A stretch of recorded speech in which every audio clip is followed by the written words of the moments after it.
Pays to have the microphone. Wait, hold on.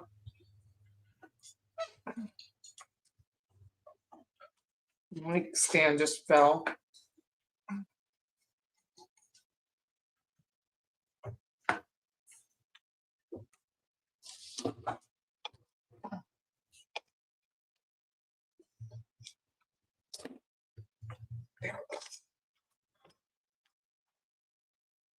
There we go. My mic stand fell as soon as I came on live. Hey everybody, how are you? Hi, Lynn from Michigan.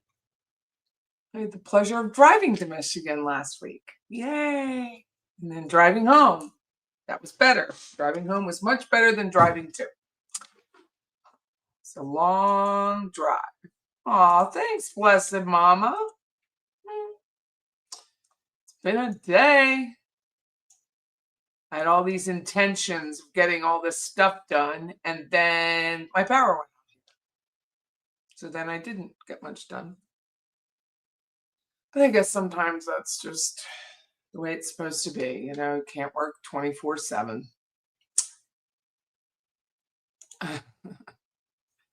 I wonder if Wendy ever listens to Queens. Another one bites the dust. I think Wendy is an extremely self-involved human being that because most of us are relatively well-adjusted, we cannot enter that mind. I mean, she is up there with, in my head, the Ted Bundys, Charlie Manson. And I mean that. I think she's a diabolical witch. So if you don't know me, I'm Patty Wilson. Happy Sunday. Tomorrow is the sentencing for Donna Sue Adelson, or as I was watching one of those, whatever, like police body cam videos, and Donna was whining about Judge Everett giving her 5 minutes. Really? How about a year and 10.5 months to decide whether you're going to testify? It's not 5 minutes. And the deputy called her Adelson again. I love when they do that. I too take straight up joy when they call her Adelson instead of Adelson. Like they just minimize her so much. She's been around for so long. She's such a wench. And then they call her Adelson. So I like that. I've been kind of on standby here. I don't know what time it's supposed to happen, but those the hostages in Tel Aviv are supposed to be released from Hamas. So I've been kind of verklempt about that all day, just waiting and waiting and waiting. And I mean, these were civilians; they weren't even military people. But you know, I had 2 of my own children, and then my son-in-law was in Afghanistan. They were in there all at the same time, and today was like that. Like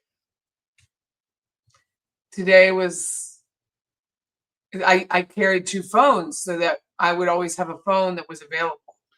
And I think I did it for years. I mean, Molly's been married, I think 16 years this year. So I did it forever. I carried 2 phones so that I was available when these kids would go wherever. And I just gave up that second phone, I guess like a month and a half ago. And it's been a transition, to be honest. But to just sit and wait, you know, some of those hostages being released have already been killed. They've been murdered. And some are likely in very bad condition and not going to ever be who they were prior to their October 7th, 2 years ago. 2 years ago.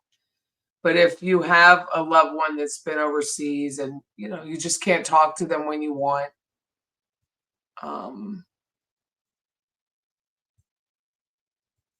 it's a lot. I read today that one of the mothers of one of the kids that was killed October 7th during the massacre, she killed herself like this week.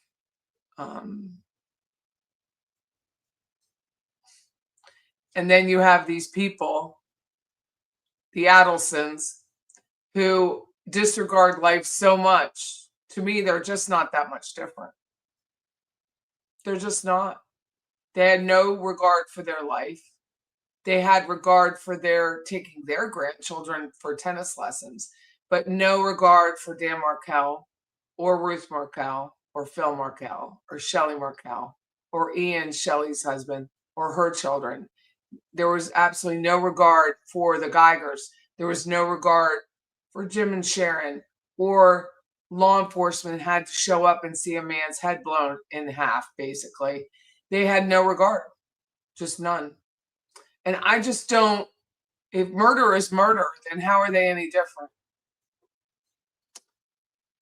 It's terrorism in its basest form. Murder is terrorism. And that's why people do it. They want to scare you. And how are they any different? How are they any different from Charlie Manson? I mean, they're just not.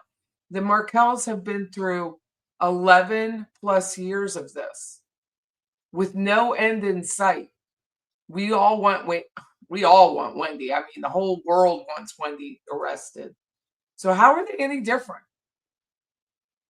than the terrorists? I don't see that they are. You may say so and be like, this bitch is crazy. I don't care.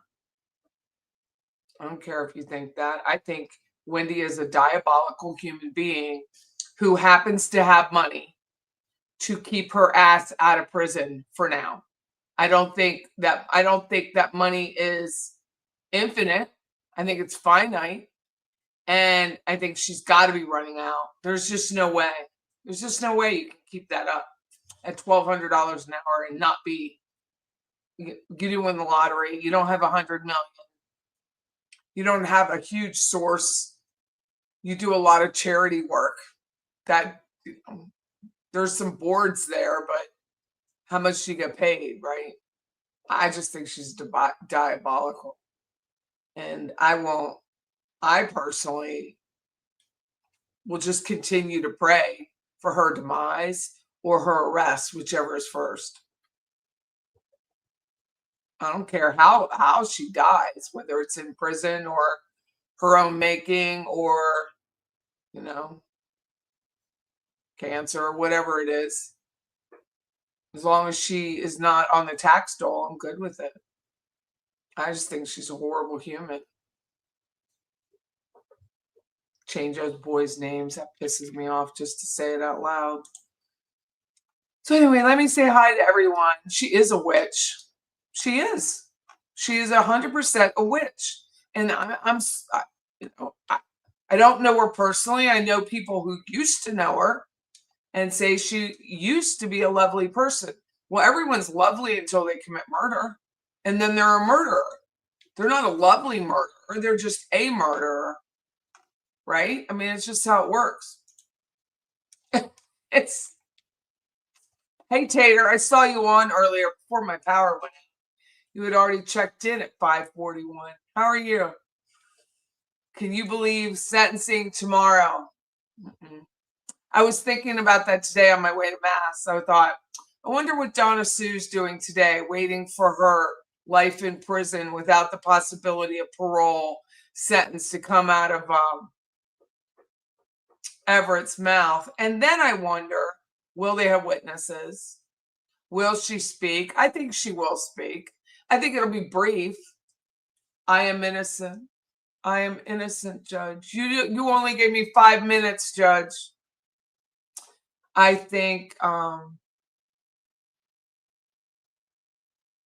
Harvey will come. I'm dying to know why they moved it up. I think we all are. I'm very, very curious about that. They need to get Donna sentenced and moved along with the prep for Wendy's case before arresting her. Sitting on pins and needles. Hey, Junebug. Hey, Kristen H. John, so sweet. Tom, please, Lord, arrest Wendy. Send a dog to tackle her trying to cross the border. Hello, Claudia. How are you? I'm scrolling through the names because I'm minutes behind because I was rampaging. Hi, Michelle. How you been? How you been? There are a few that spray. Hi, Blaine. How are you? How's Blaine? Stay tuned. Be interesting to see what George is wearing tomorrow. What do you think? You guys are talking about hair and spray. Wendy is nowhere near Tallahassee. She's busy buying Pepto-Bismol. I bet Donna would like Wendy to show up. Harvey has got to show up unless Donna told him where she hit his balls. Well, I mean, it's the last time he'll be able to see her in person for months. So,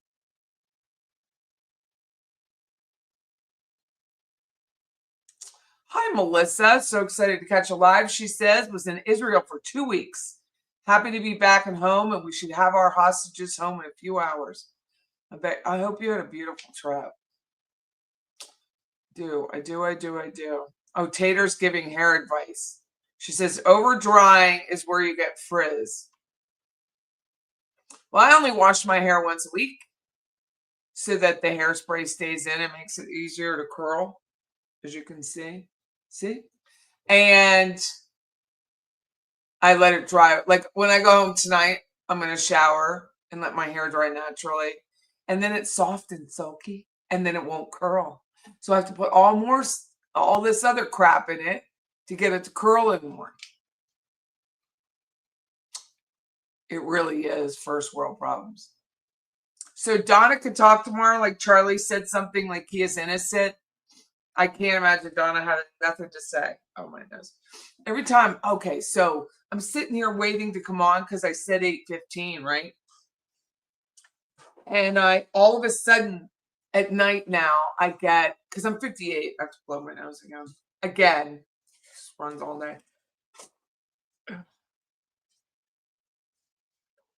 At 58, I get leg cramps, right? You get that restless leg syndrome. I'm getting it sitting here. I thought I'm not going to make it to 8:15. I can't do it. My legs were so crampy. I was like, God, so funny to me that that's what's happening. Oh, happy Thanksgiving to my Canadians. Do you guys do turkey for Thanksgiving? What do y'all do?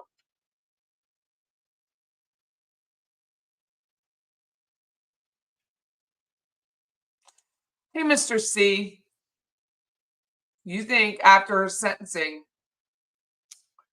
there will be a Dateline and a 2020 special on the case? Well, there should be. We should all be interviewed. That's right.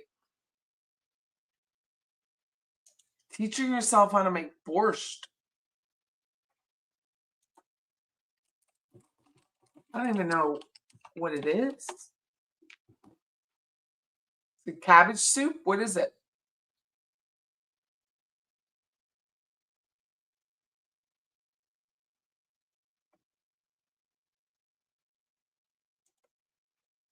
Borscht is beets. I'm out.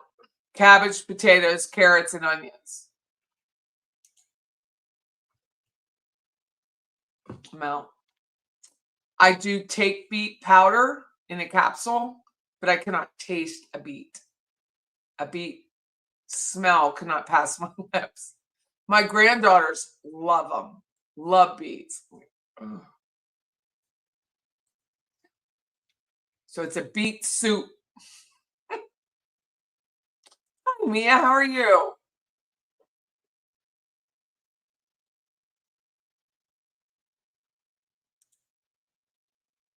Kitties. Hey, True Crime Wifey. Hey, Leslie B. How are you?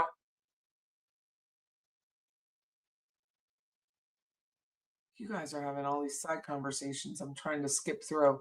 Did anyone see the Ellen Greenberg doc? I signed up for Hulu 6 months, but I can't get it on my iPad. Maybe because of my TV server. Oh, I have no idea.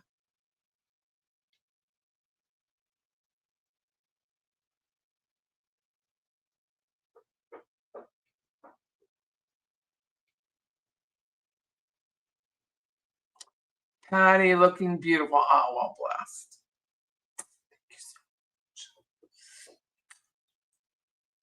So I bought this top. It's really a sweatshirt. It's very soft though. It's kind of that sweatshirt material. It's not fleece underneath, but still feels like a sweatshirt. I bought it at Old Navy. And it was, I think it's a 1X, maybe a 2. I'd have to look. But it's big. It's really big on me now. But I'm like, I'm okay with it. I'm not going to do anything about it. Like, I'm going to keep it because it's comfortable.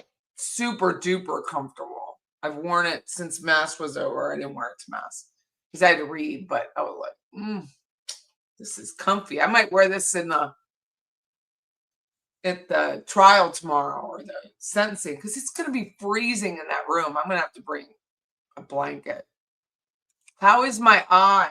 I don't know if you can see it, but I have a lump on my eye.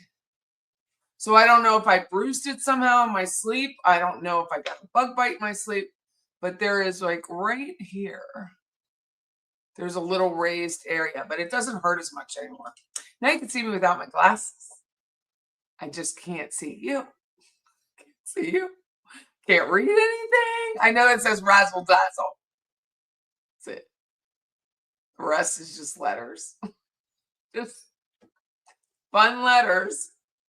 But yeah, I mean, you could, I don't know if you can see it. It's kind of a raised, right there.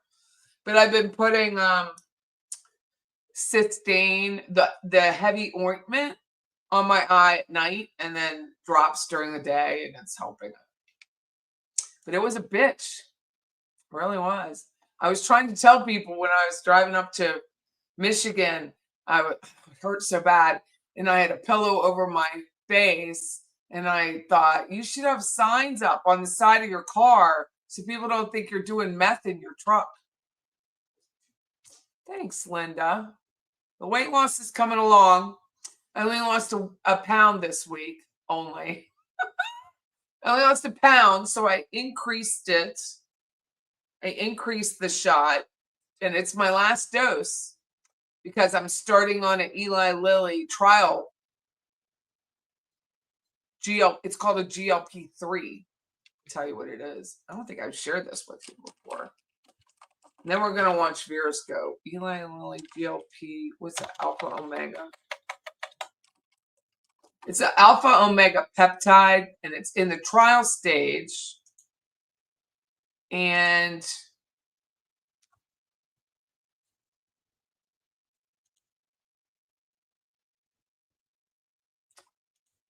my client / friend told me about it. It is, let me tell you what it says. It is a lab-made triagonist peptide, so it's 3, that works on 3 hormone receptors, the GLP-1, the GIP, and the glucagon. The triple effect makes it a useful tool for researchers studying metabolism, energy, and weight control. They want to see how the body manages blood sugar, fat use, and heart function. Because my doctor told me the GLP-1, which I was taking, is heart protective, and this just kind of verifies that. The research says the GLP-3RT 12 milligrams as a pure powder, which they mix into a liquid before use. Scientists trust the peptide's high quality, accuracy, and research. It helps study blood sugar regulation and insulin response, allows exploration of cardiovascular function and heart health, provides a stable, high-purity peptide for consistent, reproducible research results. So that's what I'm going to do. So my client / friend, her husband started on it, I don't know, about 2 months ago. And she's a compound pharmacist. That's what she does. She does compounds. And she said that he lost 26 pounds in 45 days. Now he's a black male, so he's going to have more muscle body mass than I'm going to have just by the fact that he's just going to be better built than I am. I'm fluffier. But 26 pounds in 45 days, and it's a third of the price until Eli Lilly gets this approved by the FDA. Once it gets approved, there'll be $1,500 a dose, right? But now one bottle for him was 12, or it took him 2 months to use. 2 months. So it has all the, all the study stuff on it, but he's had no side effects. I increased my dose last night. I take it at night. I only was one time I didn't take it at night, and I suffer the consequences with reflux. It was horrible. But last night I took it, and I did throw up this morning. I mean, I just bent over. That's all I did, and I threw up. I wasn't nauseous or anything. It's just food came up. But that was it. That was the only time, was today. And I haven't eaten much. I have no appetite. Super excited about that. I'm not gonna lie. If I could lose, like, I've already lost my goal weight for November. I've already lost that. So if I could lose, because I wanted to lose 30 and I've lost 31. So if I could lose another, no, I think I could lose another 65. I don't know how to keep it off, though. I mean, that's where it's going to be hard. But if I could lose another 65 and then I would have lost literally like 165 pounds. That's how fat I was. I'm still big, but I'm nowhere near that. I mean, the fact that I can wear this and not feel like ashamed of myself, pretty cool. It ain't cheap, though. And I pay out of my pocket. I pay out of pocket.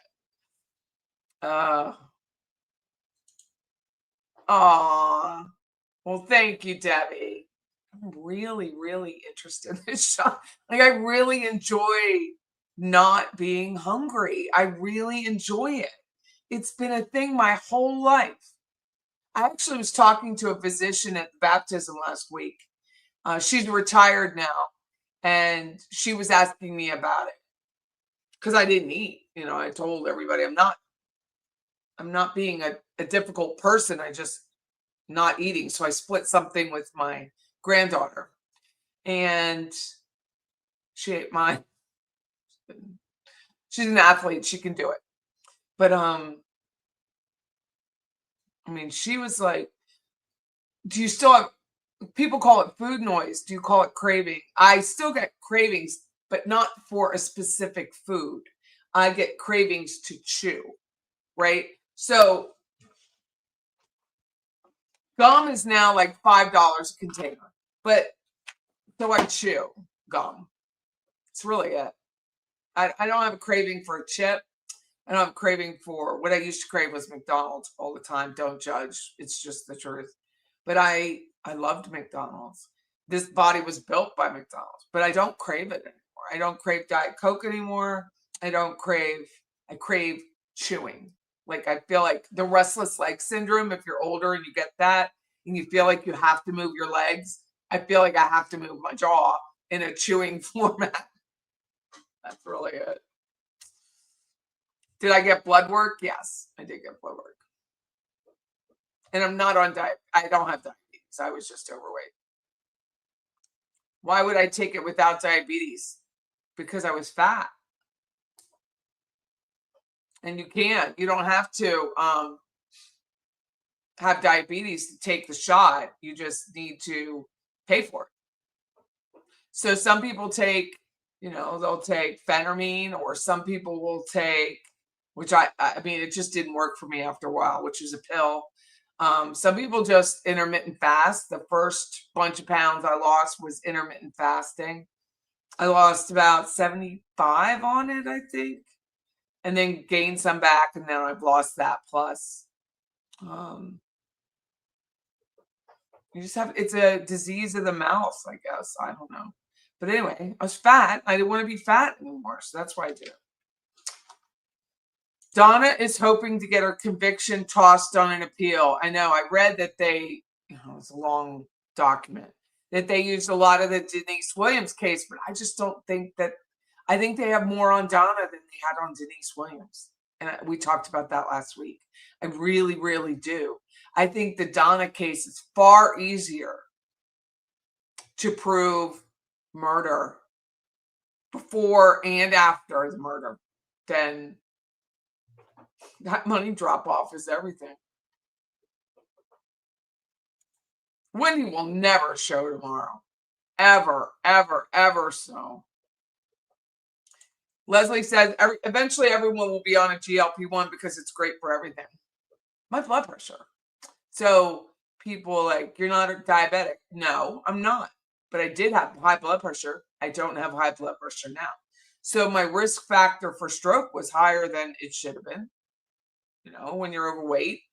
But even my thin side of my family has risk factors for stroke, just because I don't know, hereditarily, we have a lot of high blood pressure.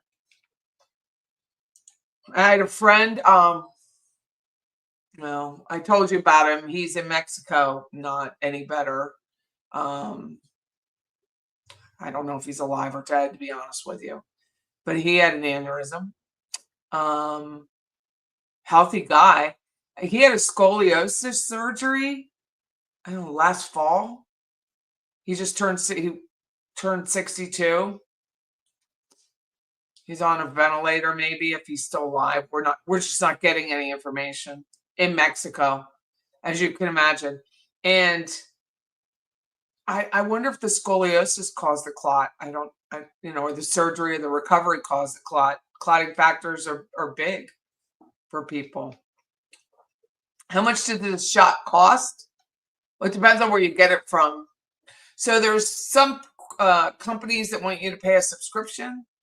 No, I found one that doesn't require a subscription. But it cost me average about $350 a month.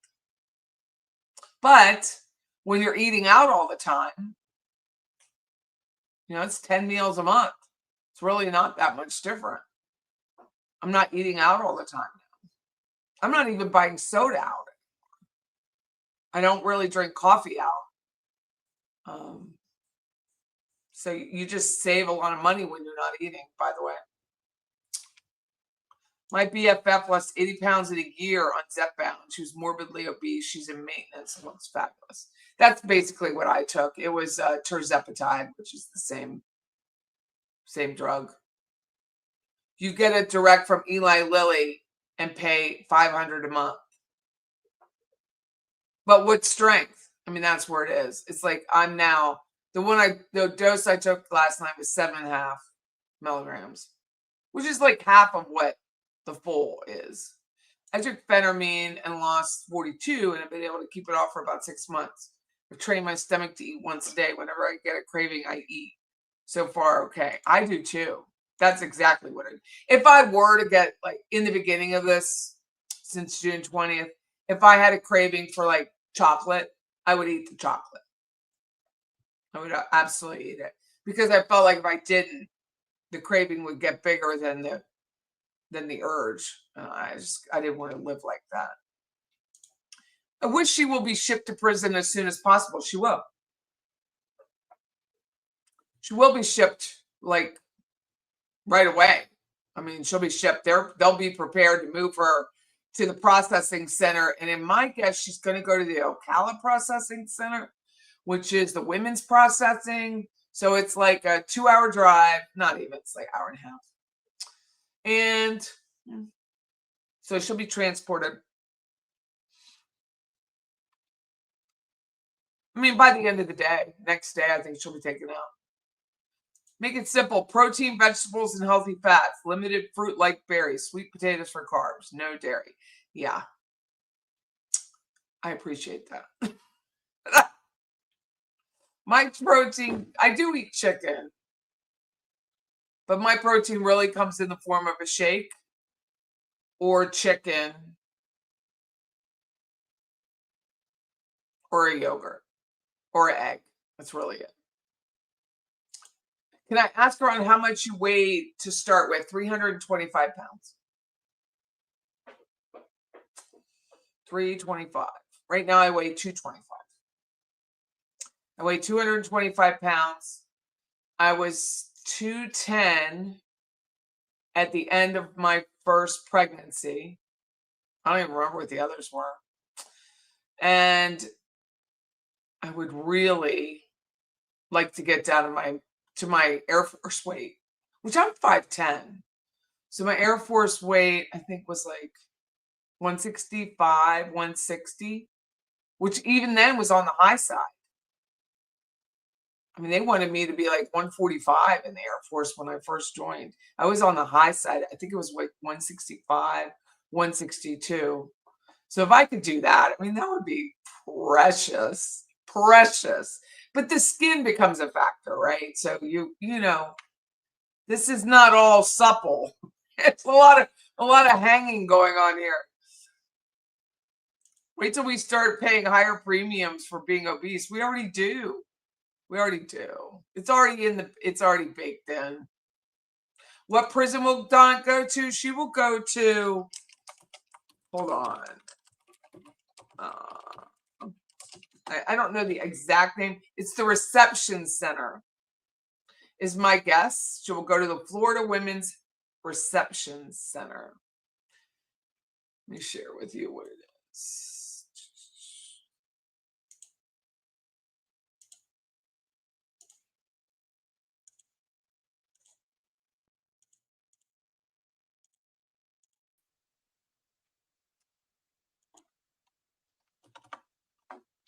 It's a unique facility in multiple missions: reception, inpatient mental health, short sentence institution, and GPOP. Each of the missions and the inmates assigned are in different quadrants. The design of the center allows for separate, focused missions with minimal contact with inmates from other quadrants. The separation facilities, the creation of different environments wherein the program characteristics of each mission can be fully fulfilled, because everything has to be fully fulfilled. Who writes this? Anyway, they have she'll be able to help teach. Anger management, she could probably use some of that. Alcoholics Anonymous, definitely could use a 12-step plan. Crafts with conviction, there we go.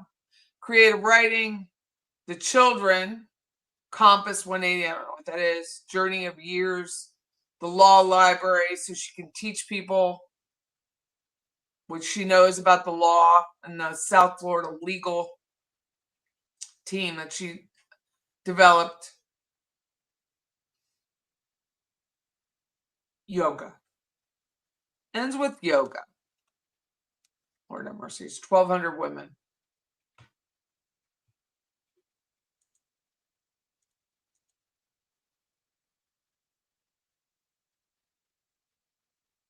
So Lowell, I mean, that prison can't be far.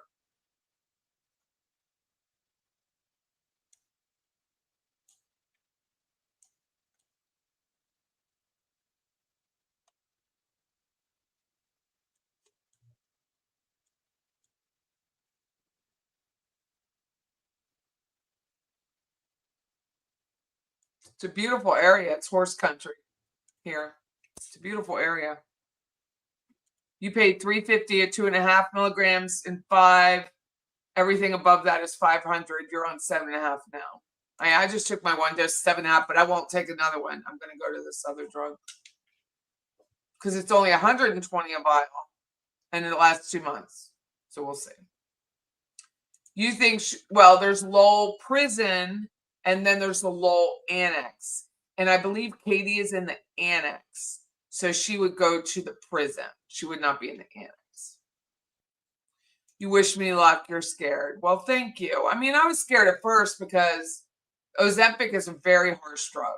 And people, I think they tend to end up looking very odd. Something in it, wherever the fat stores are, I'm not quite sure. But so far, I've been great. I mean, everything is better than it was when I started. And that's just the truth. From the weight's better, my blood pressure's better. Um, my blood work was great. So I'm good so far. You wonder how big Donna will get. Well, Charlie's not fat. Charlie's not fat. So the Leon County jail once are out. They may, but I got to tell you, they were absolutely, how they treated that woman who didn't deserve any of it was amazing. From all of those body cam videos to the patients to wheeling her in. The funniest part was when the person turned that wheelchair around and brought her in after that guilty verdict. That was hilarious. But other than that, there was pure, I mean, they just treated her like any other person, even though she doesn't deserve it because she's a heartless murderer. You can make fat bombs. Here we go. I don't even know what monk fruit is. I am so bad on the nutrition side of life, Debbie. Monk fruit and stevia takes away sugar cravings and satisfies. You know, I gotta tell you, I don't really care for chocolate anymore. Like if I have like,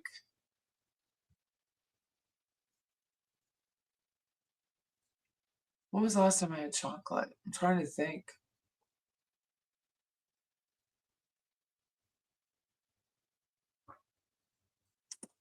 If I have a craving, it's still chewy stuff. So I want like a Twizzler. That's what I want.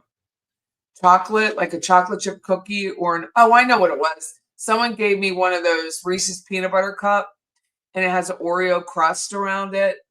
And it's supposed to be the cream on top. It's supposed to be like Oreo Reese's Pieces mashup. That was it. And I had one and I was like, that's nice. Chocolate isn't even a thing. It really was never a thing. Like I like a chocolate cake or a chocolate cupcake, but a chocolate bar or something, it's just, I can't believe it. I can't believe I'm sitting here saying that out loud. She will get life without the possibility of parole. If a person is pre-diabetic or has been diagnosed with obstructive sleep disorder, insurance will cover the shot. I wasn't, and I didn't have that sleep issue. You're afraid of cancer. Well, I don't. You're eating tofu? Murder by Maestro. Welcome to the party.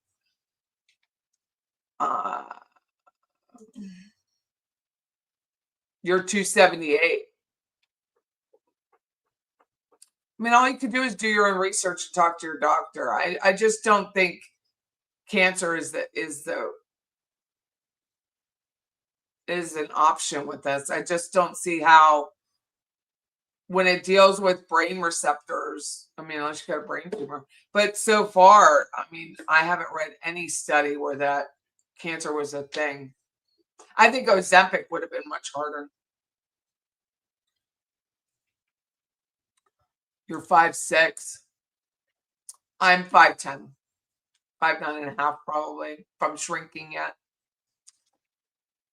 100 pounds down. That is amazing. I mean, it is amazing. I truly feel like it is amazing. My business partner, his name is Scott. He's the one with the blah in the background. One of our agents, Robin, asked me, and her ex-husband was on the Katie jury, the single person Katie jury, Magbanua jury.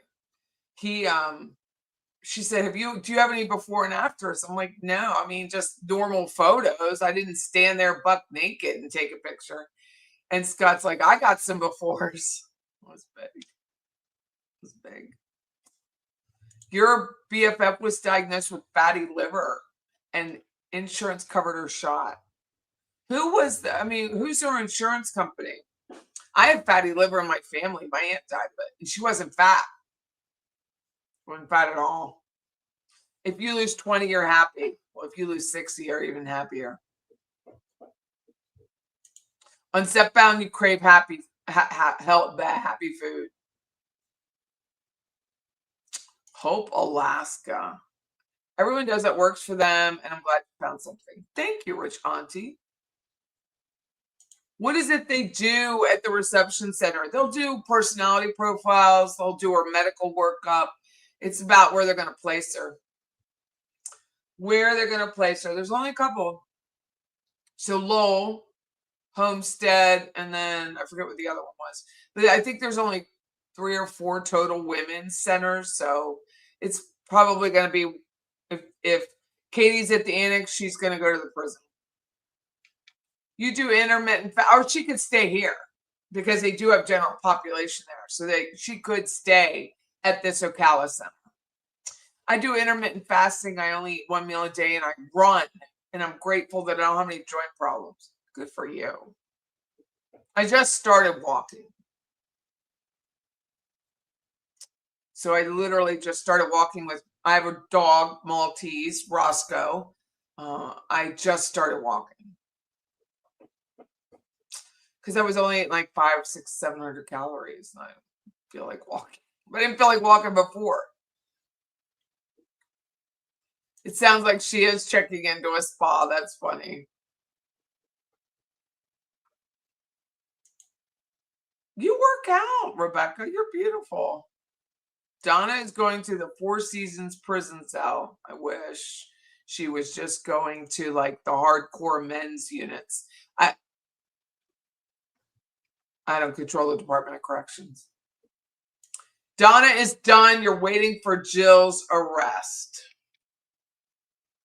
Do you think Art will make a pleading statement? I don't know. Think that Annie Cunningham's going to come to town? Annie Cunningham, she's just a fine, fine, fine grandmother. Donna will definitely want to speak to the manager. I think she's spoken to every leadership role in Leon County that she could possibly get a hold of.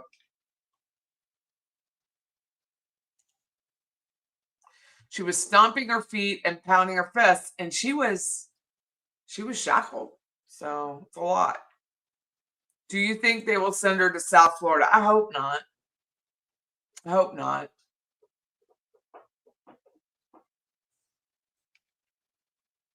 Please don't let her teach parenting.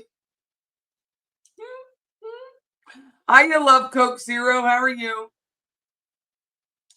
Judge Everett will not pardon, and he will not give her mercy.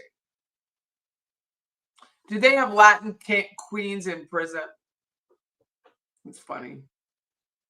Donna can teach them how to speak English after they beat her up. Jeff should teach the hot yoga sessions. Jeffrey Lacoste. Who goes on a date for hot yoga? I mean, seriously. I've been married for 23 years. If something were to happen to my husband, I would have the dissatisfaction of dating again, which I can't even imagine. But let's pretend I did. And let's pretend it was a dating site. And the guy said, I like hot yoga. Swipe. It just wouldn't happen. It's not a date. It's not a date. She can teach how not to get away with murder. You think Harvey's living his best life, man? He left that courtroom fast. He was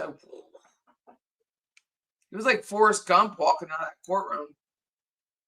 Is that where Katie is right now? She is in a different part of the prison. So there's the annex and then there's the main prison. Send Donna down to Miami so she can be with her people. Ugh. Lowell Correctional.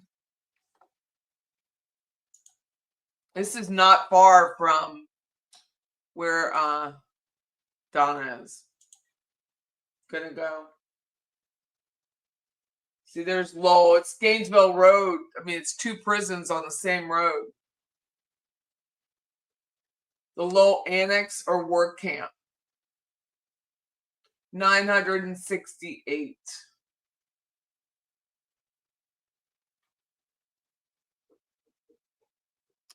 $16-hour day program.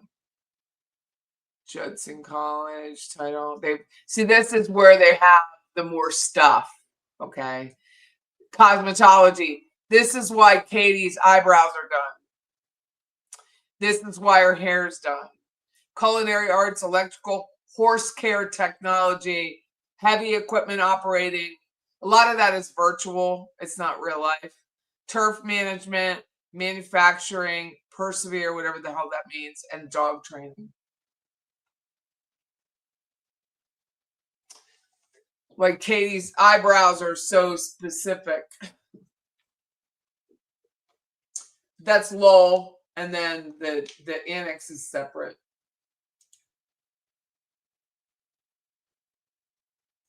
1,400 in the annex. A lot of women. You chew gum too. I chew gum a lot. Do they let them have visitors? Yeah, they have visitors, but not for a while. Not for a little bit. It'll be a few weeks before she gets to when she gets placed. Between Donna's big toe, hi Dawn, and Donna's skinny ear canals and Charlie's big toe, you took a life. Do the crime, do the time. Oh, Caroline, thank you. Can I tell you all how much I love Patty? Oh, nice. Thank you. Yeah, they're allowed to have visitors.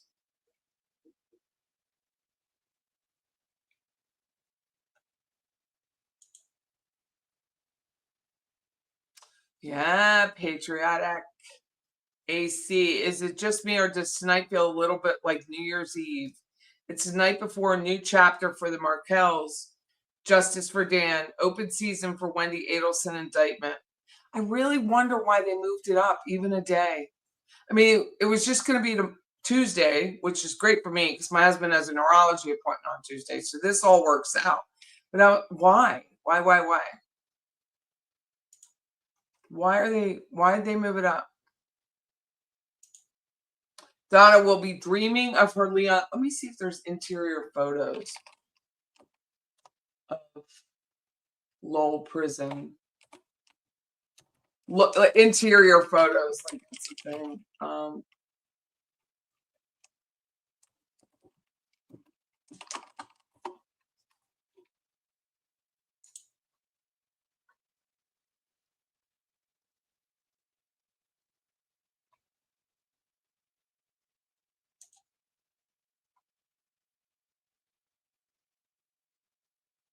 Oh, it's the largest female prison. Hold on.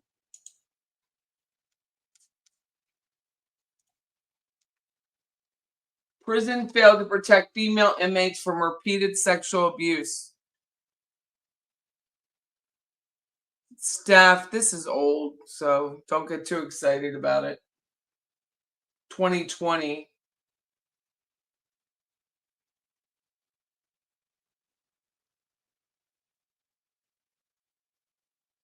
$34-page report saying that it's the largest. Florida DOC is the third largest state prison system in the U.S. with an annual budget of $2.4 billion, making it the largest state agency of Florida. The report says 161 investigations of staff on prisoners' sex abuse allegations between 15 and 19. You tell I'm going away. These are all Italian hotels. Law has a long history of tolerance for sexual abuse and harassment, which continues to the present.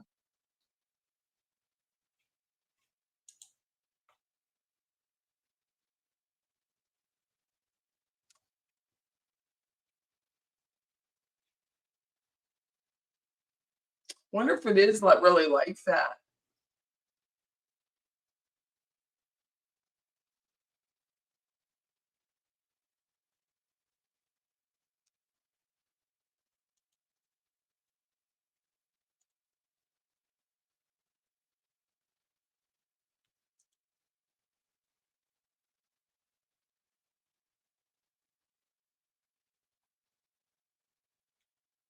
It is like the old cells like this.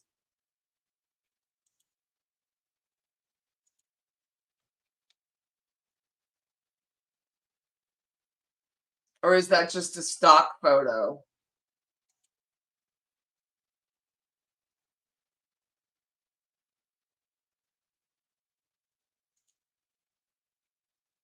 Welcome. I love that. Welcome.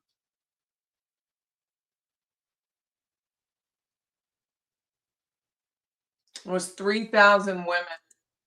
So Donna is only about to be a number.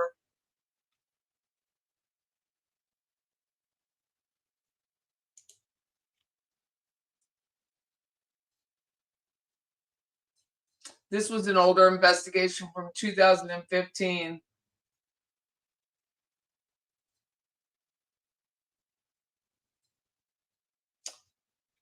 They had some sort of like inside video of it, but it was taken down. I found that.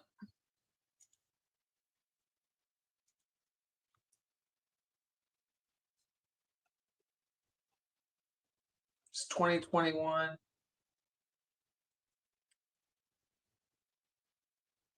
So that's where all the pregnant women go.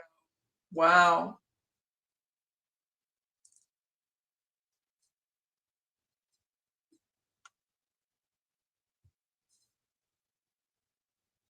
She had to go to administrative confinement if she didn't end her TikToks.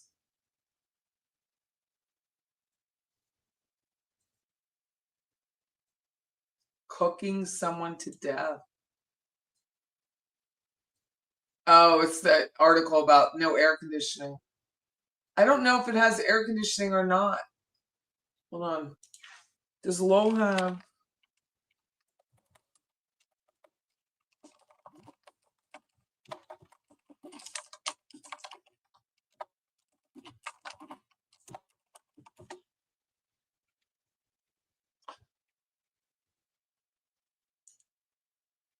Lowell does not have air conditioning in most of its inmate housing, as is the case with most Florida state prisons. While a pilot program of evaporator coolers was tested at Lowell, it ended and the facility lacks AC. Ooh. There is no permanent solution.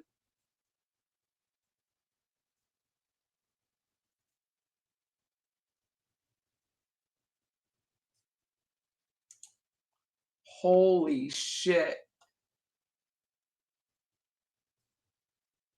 She is going to be a bitch.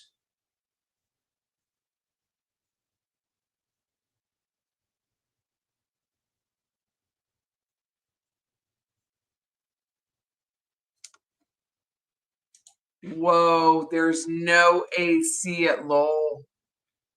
Woo. Oh, I cannot even imagine how much it smells. Woo.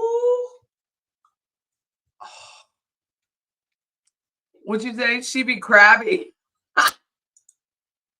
She might make someone mad.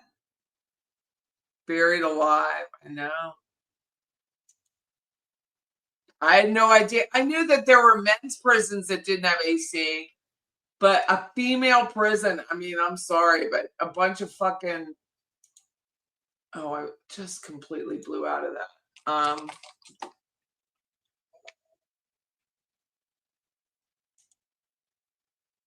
Well, Brutal. Brutal. Ah.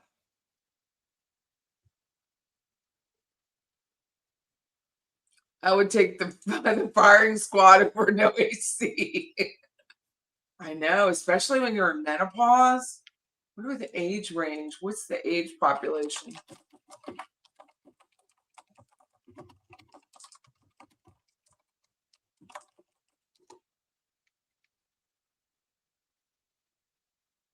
They range from 16 to 33. The facility houses female offenders, including youthful inmates, 14 to 24. More sunshines for her.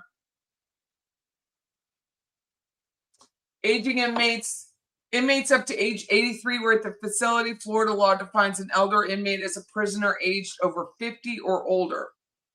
Thank you, Florida.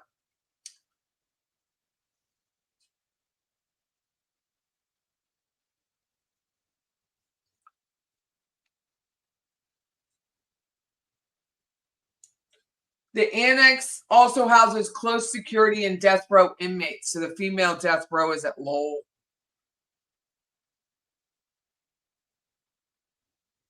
Ooh.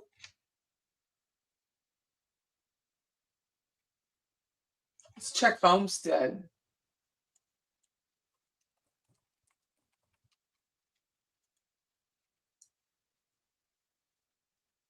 They go up to 78.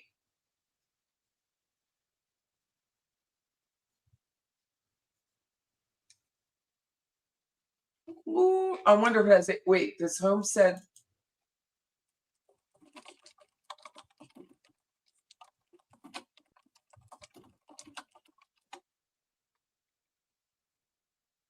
See, Homestead has HVAC, but its availability is limited to certain areas, not the general inmate housing units.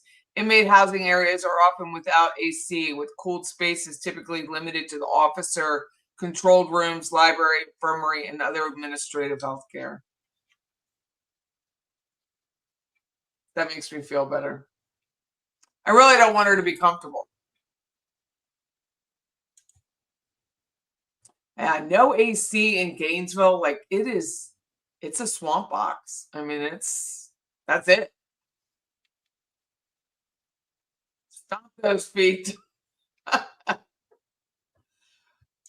You heard on STS women's prisons stink badly? I cannot even imagine. Cannot even imagine. Talk about crotch rot. I mean, it's going to be bad crotch rot. It's going to be a crotch rot like normal people have never experienced. Donna's going to decompose. No, Lysol will not cure it. She might as well get used to heat because even where she's going, it's going hotter right now. So sad. She's likely past menopause, but the people with her aren't going to be. Earwax, no AC.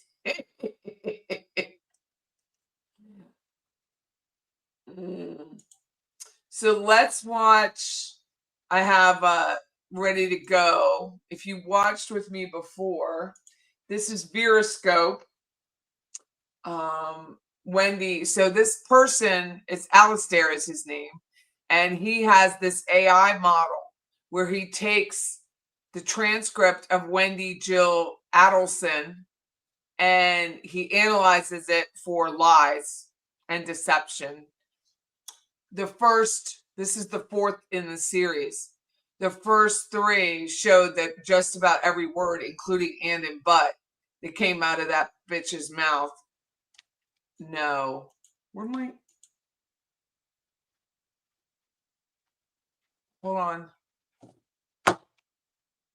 Welcome to the next part of the Wendi Adelson police interview, Veroscope analysis, where we'll be going through the police interview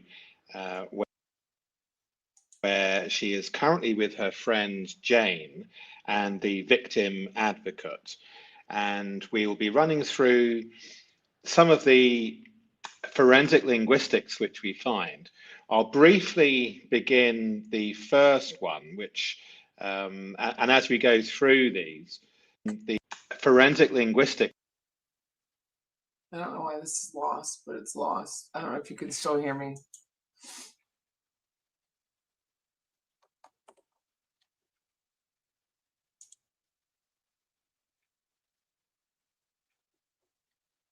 My mouse isn't working. I lost power earlier. I don't know if that has anything to do with it.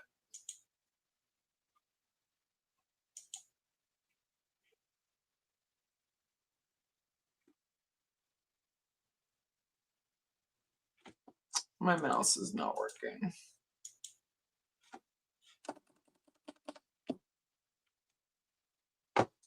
Working on one screen, but not on the other. There we go.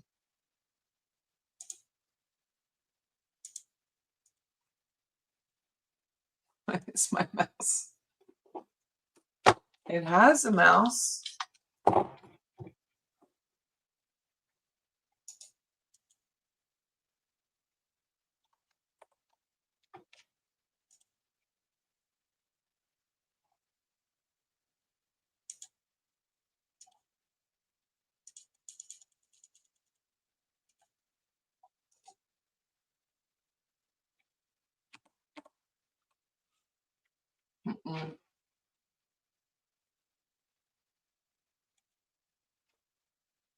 Welcome to Veroscope, where today I didn't know you could do that.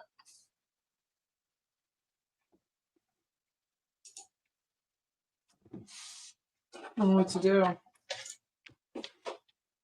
Never had a mouse stop work.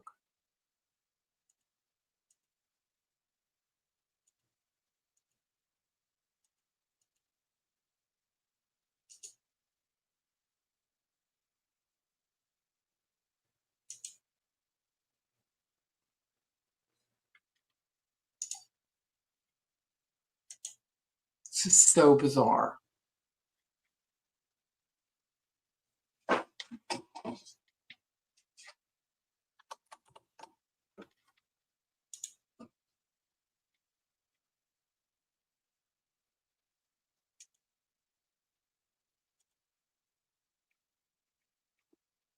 It works over here.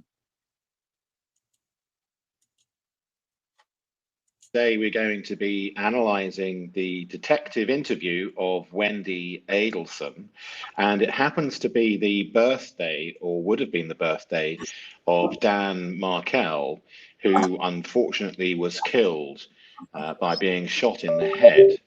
And it is thought that Wendi might have played a part in that killing. Her mother has been convicted of the murder. This is Dan Markel. He was a law professor at Harvard, I got nothing. and this is her mother, who was convicted last month, I believe, of murder and sentenced to life without parole. And the lady that we're going to be analysing today is this lady, Wendi Adelson. We've already done 5 parts, so we'll continue with the actual police interview, which is here. But just before we do,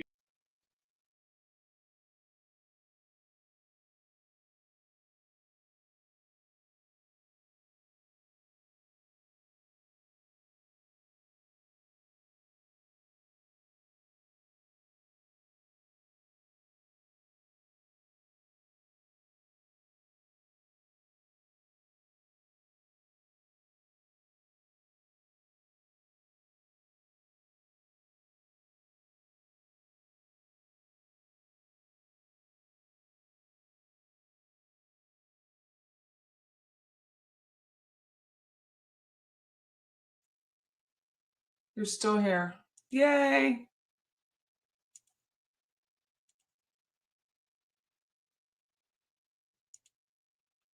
So odd. My mouse just stopped. I had to go get it. I had to unplug my mouse and get a new mouse. That's weird. Anyway, let me show you this YouTube. But I did lose my power like abruptly. There was not even any reason to lose my power today. Just went out. Welcome to Tallahassee. Let me get that veroscope.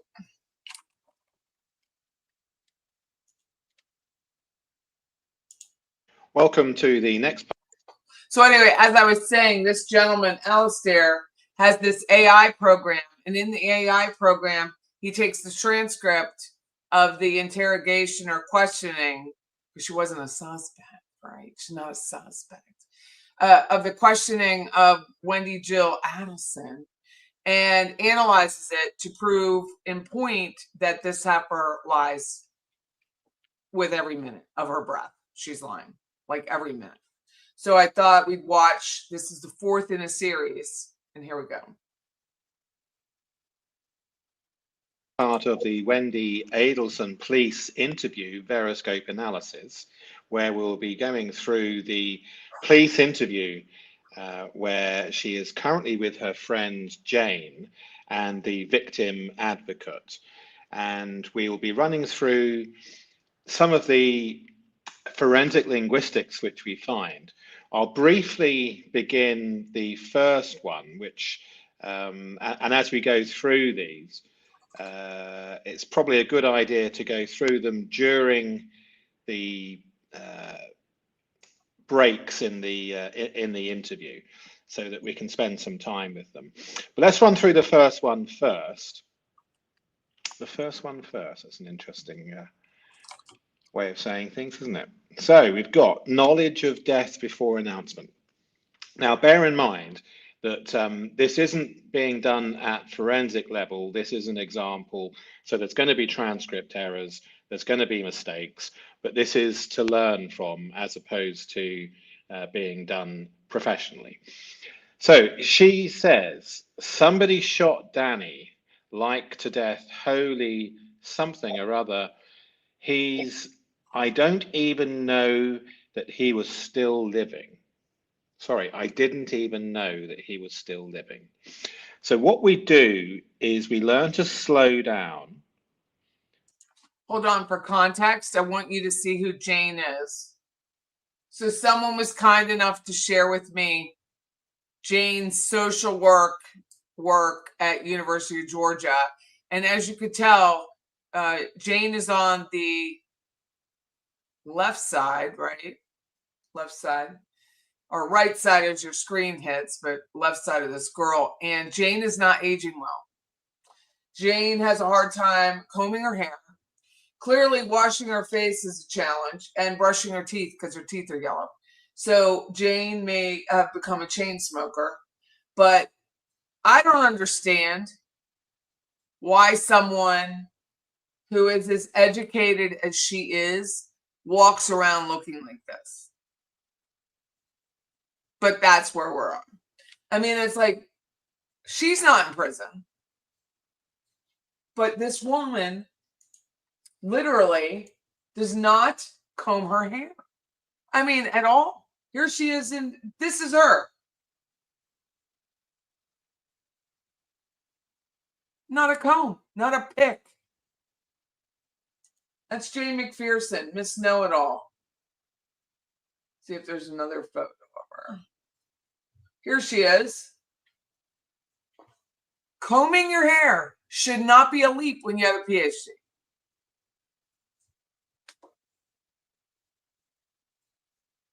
Maybe an iron, a press, something like that. She's fond of that necklace because she has it on in another. But comb your hair. Comb your hair. You are paid a lot of money. Act like you have some hygiene. Here she is again. This is not a good look. She's quite hairy. I mean, she is. This is a hairy human. My guess is she doesn't, as they say, manscape. Like, she's not doing any of this. She is very hairy.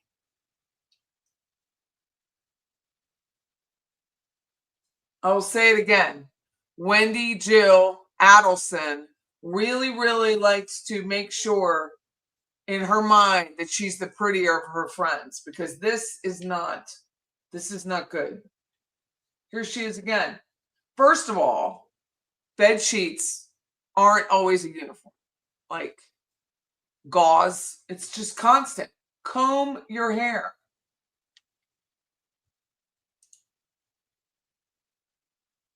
Jesus, Mary and Joseph. Look at this.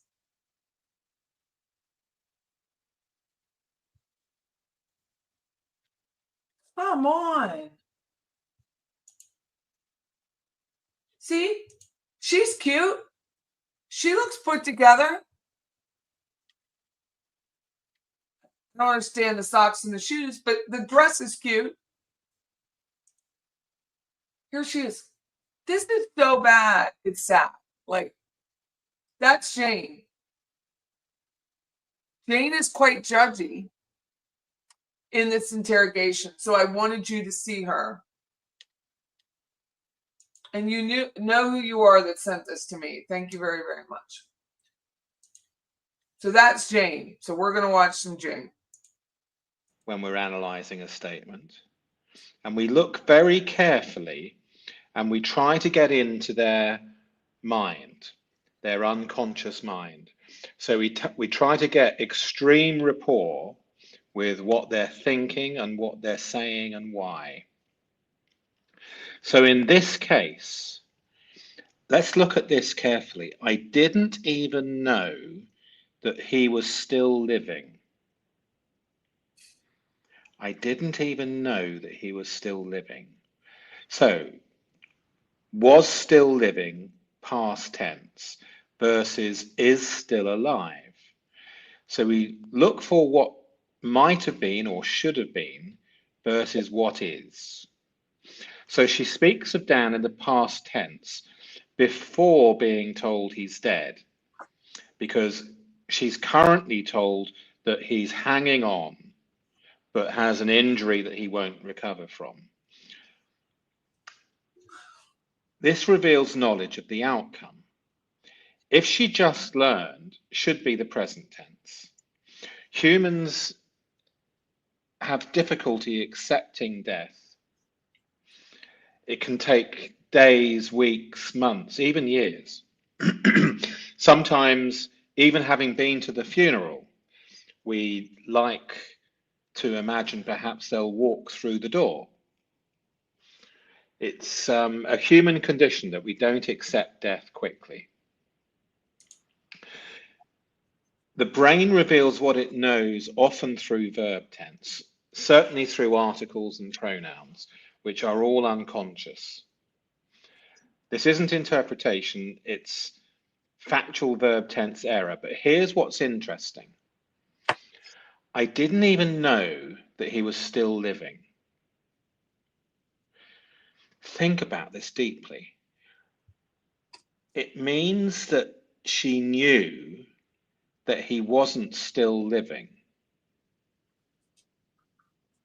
Or it means that she had assumed that he wasn't still living. And I think that shows consciousness of guilt. It's subtle, but can you see? It's not the sort of language that we would expect. This is different, and it's also uncomfortable language. I didn't even know that he was still living.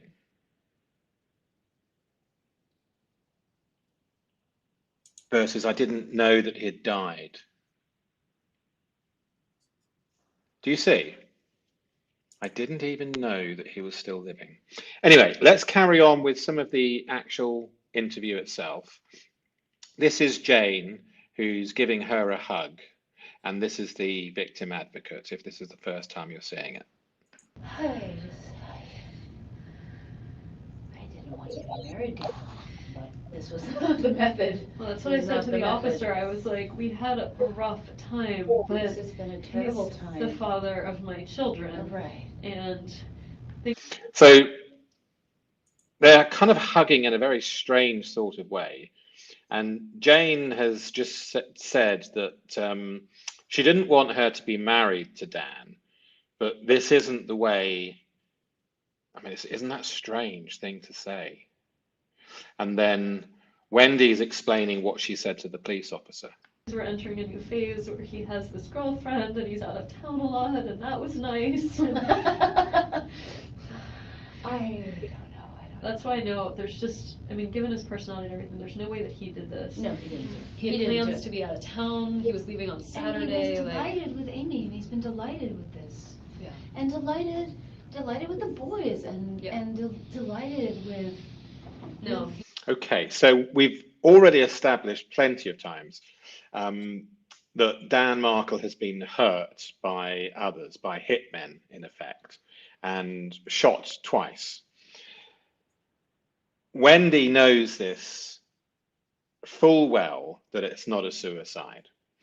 And she's played in the past with the detective, spinning from remembering, oh yes, she's not supposed to know the details, so pretends that it could be a suicide, to knowing the details, back and forth from suicide to somebody's hurt him, who could have hurt him, I'm worried, I'm scared, do you think they'll go after the children? So her act spins in a pre-prepared nature, and she often forgets where she's at in her narrative. And here again, with her friend Jane, she's and so's Jane joining in, by the way. She's repeating the, oh my God, he couldn't have done this to himself. So we've got a new character arriving in a similar way to Jen McCabe on her 911 call. With the new operator, she starts at the beginning of her pre-prepared narrative. This is what people do. So Jane has arrived, and now it's the pre-prepared narrative of he wouldn't do this to himself. He wouldn't have committed suicide. So she's repeating the pattern. She knows full well that he hasn't committed suicide. It's extremely strange, and so we put in a deceptive marker.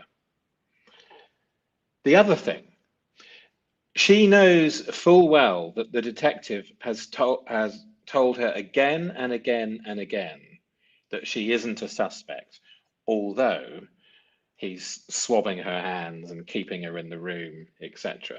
And she constantly refers to herself as a major suspect, that Dan's parents will blame her. She's constantly putting the family in the frame, her own family, her own brother, her own mother, exes, Amy's boyfriend, her boyfriend, she's about to as well, or has done already rather. It's highly deceptive. Let's carry on. He didn't do this, so somebody did. He was angry and upset about the divorce, really, really angry at Wendy, really, really angry, but really pleased with how things were going to go It's forward. been 2 years and things for him were a lot better.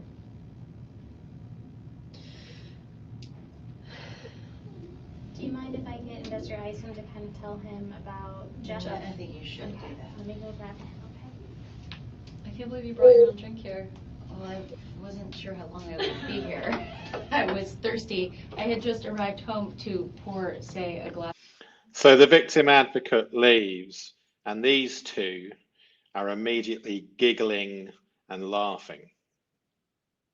of wine when they called and said, "Don't you want to go to the police department?" I said, "Jay, no, not really. You believe me that I didn't do this, right? I assume you didn't do this, you know."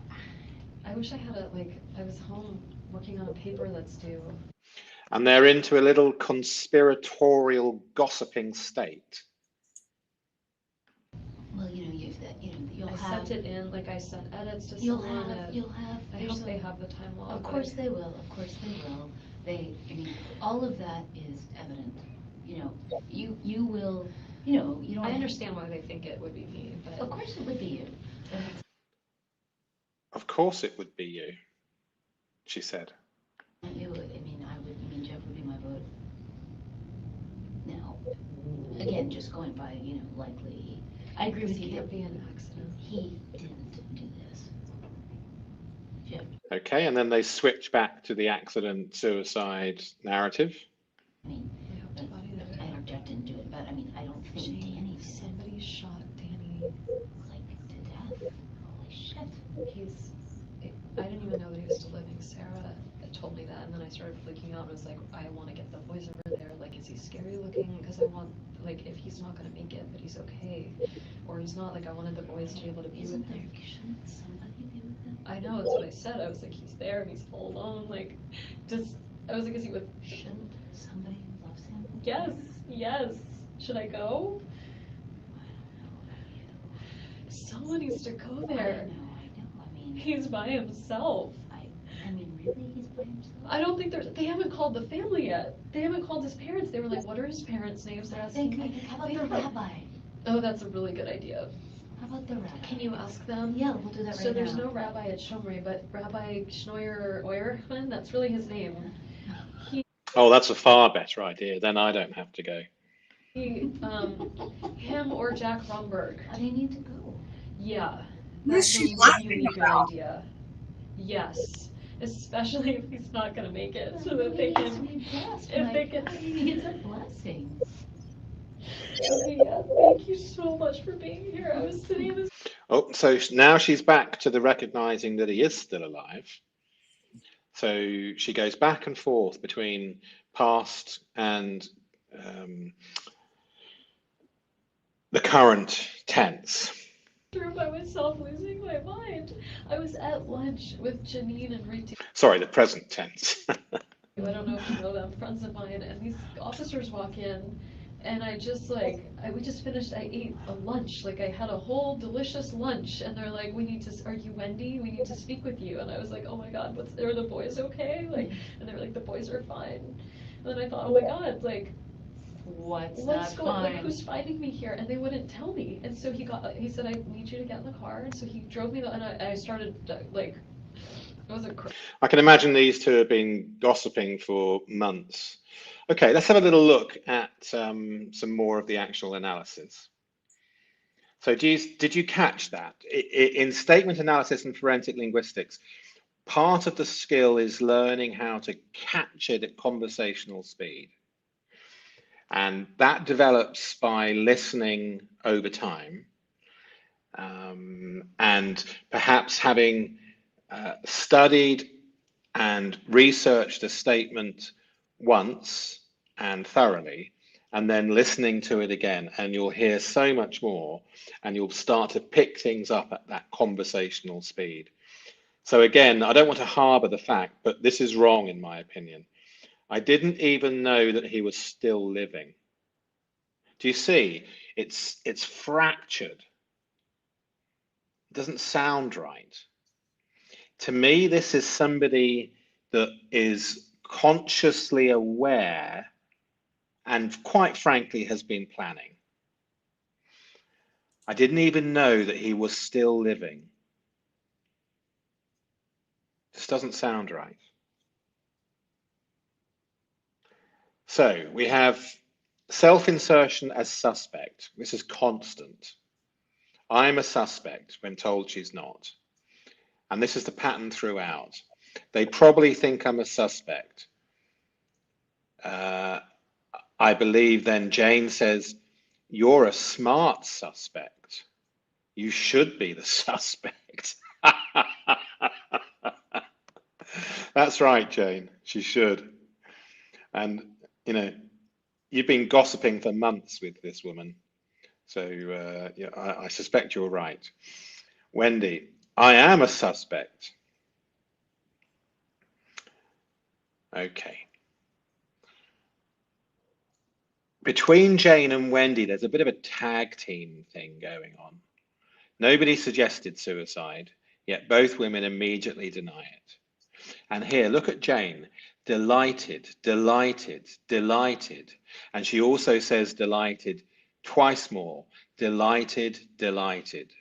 And in between, he didn't do this. Quite often,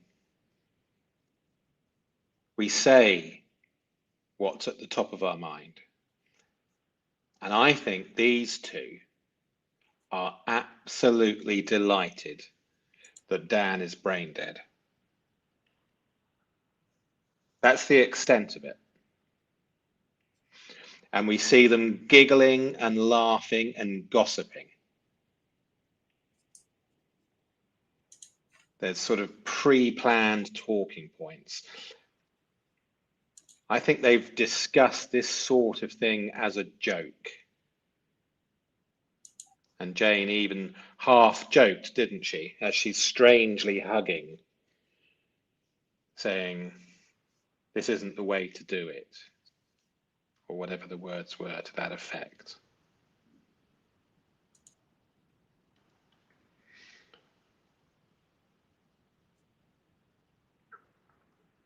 Yeah. Okay, let's go back to the actual transcript itself. I just was like, what's going on? And they're like, your husband. And I said, ex-husband. And they're like, ex-husband? So they didn't have the, like. Yeah, well, I mean, how do they, they're just starting this. So they thought we were still married, and so I was telling him everything, you know, and then I was thinking, oh my God, now they probably think I'm a suspect. But of course you're a suspect, and you're a smart suspect, you should be the suspect. But, you know, I mean, you're not gonna get framed. She didn't like that, did she? You should be the suspect. You're not going to get framed. Look at the sour look on her face. For a crime. Right. You know, and it is in your absolute interest to in every way, Tell them everything, because to the extent that if they don't know whoever did, if this goes unsolved, that's the worst thing for your boys. So many things, Jane. Like, do you think whoever did this is gonna come after the kids? I'm very worried about that, and I think. I don't wanna be like left alone in that house. Like, I want protection. I'm scared. I don't know who this is. I don't. Okay, so we note when somebody states their feeling and emotion versus demonstrates their feeling and emotion. She's giggling and laughing and gossiping. She doesn't seem too scared to me. Okay, well, I mean, you should maybe go and stay. And her pantomime of the hyperventilating and fake crying. I think you should go stay with can you go to Lynn and David's? Ellen, yeah, yeah. You They have should. lots of bedrooms. I could just. You stay should, there I for mean, a the little boys bit. are there, Yeah. and. I need to pick up a They few need- things. Like, I would need my contact lens case. Just go there, I mean, I'm really glad you're here. I am losing my shit. I wish they'd Jane, come back. this is, they keep doing this where like they leave for long periods of time, and it's 5:30 already? Mhm. I've been here for a while. I didn't know if like, I don't know. Are you looking to see if there's more info No, I online? have not this from now, from Danny, I have from Kara. So I called her. I talked to Kara yesterday. I was taking a walk around 5. I met a new friend last night, a friend of a friend, this girl Malia. We went to Tallahassee food trucks Wow. last night, hung out with her for hours. Are you telling her? Yeah. Yeah. If you live locally, Tallahassee Food Trucks was at Lake Ella, which is right off Monroe Street. Just saying. Just like 2 miles from where their hotel would have been. Because she also Googled and said, oh my God, there was a shooting, do you know? So both she and John, you know. Why would they Google, why would that just come up? I mean, I said to both of them, I'm going to the department, they're the people I said, I'm going to, I mean, John was there when I got Yeah. John got the call from the police officer. So then I'm in the car, I'm like, I'm calling Kara. Yeah. I'm like, I'm on my way to the police office. Well, I would have called And- you and Kara, but Kara's in Portland. Right. I'm really glad you're here. So I just I owe you just big can't, time. no worries. And so I'm just saying to her. Does anyone know who Kara is? Does anyone know who that is? Kara? She's saying she's in Portland. He's been shot and it's serious, because until I know that, I can't quite take it, and that's the, Do you think you could, like, you're allowed to leave the room, can you? Oh, here they're coming. Hey, I just wanted to let you know that Lynn just came. Oh, good. Just They got interrupted there and they seemed guilty and shocked. got the car seats in and she's headed out. So we have a real concern. Okay. Would it be possible for a rabbi to be sent to the hospital? Okay. so Danny's very I don't know. religious. Okay. I don't know if he's And- even alive, but. Okay. We're just really struggling with the idea that he's there alone, No. and Okay. he's very religious. Okay. Extremely. And I'm sorry to think of this earlier, but I can give you the names of the 2 rabbis in Okay. town, and I think they should be called. Okay. And at least he's not, because his family isn't, like, nobody's there with Okay. him. Yeah. If Sarah, can you write down these names? Because I think if they could go, Okay. whatever's happening, I understand. whatever state he's in, some kind of blessing I is understand. required. Okay, so we're almost 3 hours in with the friend Jane present, and this is the first time that she's shown any real concern for Dan, and it's fake, in my opinion. Okay, so I don't have any phone numbers, Okay. but Jack Romberg is the name of, ROMBERG? yeah, Okay. is the name of one of the rabbis. The other rabbi has a name that's gonna take you a while to spell. His name Sometimes is, those are the easy ones because I find one and that's the only one there his is. name is Schnoyer Eurichman.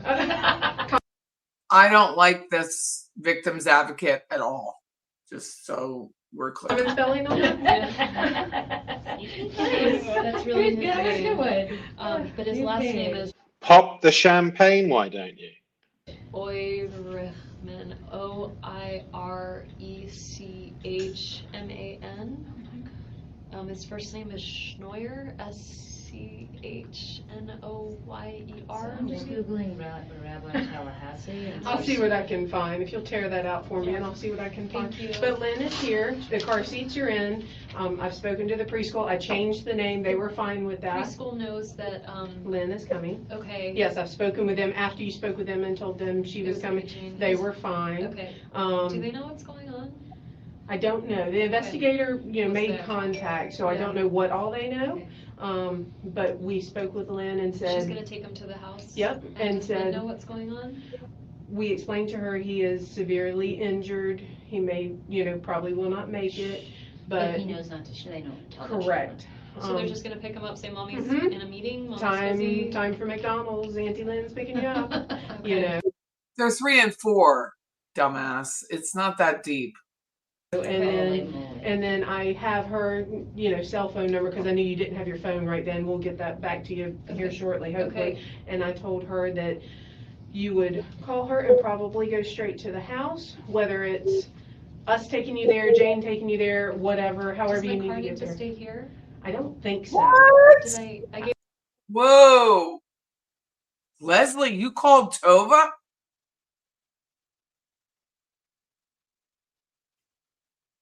them my keys, Yep, right? they have the keys because I That got was the my car house seats key. out. Okay. But yeah, all that should be done. Unfortunately, just everything's time consuming. So that's, kind of all we're waiting on. Okay. Okay. Let me see what I can. Good, we need that, I mean, that's just urgent. Okay, That's just absolutely. really And it's urgent. Jack Romberg and Rabbi You can call him like Oirechman. Oirechman. or Rickman. Okay? Yeah. We'll see what we can do. Thank you for thinking of that. You're welcome. And I did tell Mr. Isom that you wanted to talk to him again. so- Yeah. I think it's time that she needs to start hyperventilating again shortly because she's forgotten to do that for a while. But let's go back to the analysis. So where are we?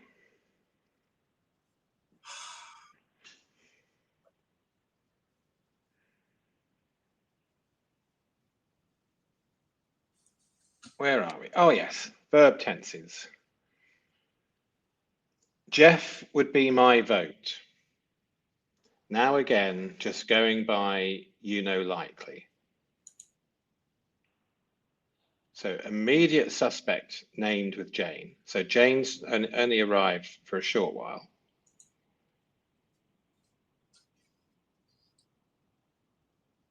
She goes straight to naming Jeff.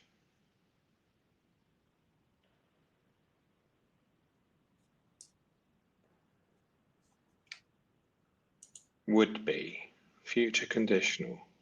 Should be Jeff is, would. Performed shock.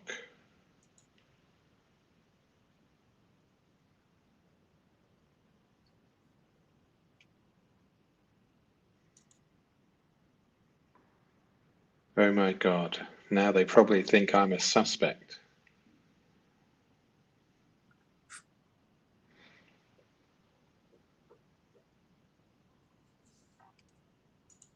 Yeah. Okay. Let's go back to the. We have caught up, so let's go back. And is there a bathroom that I can use? Yes. I had a similar urgency need. They made me swipe my hands before they let me sit down there. I know. You're gonna go to your left. And then kind of in that little. It's interesting that Jane lands Jeff in it, isn't it? I get the impression Jane doesn't like anyone. Or her comb.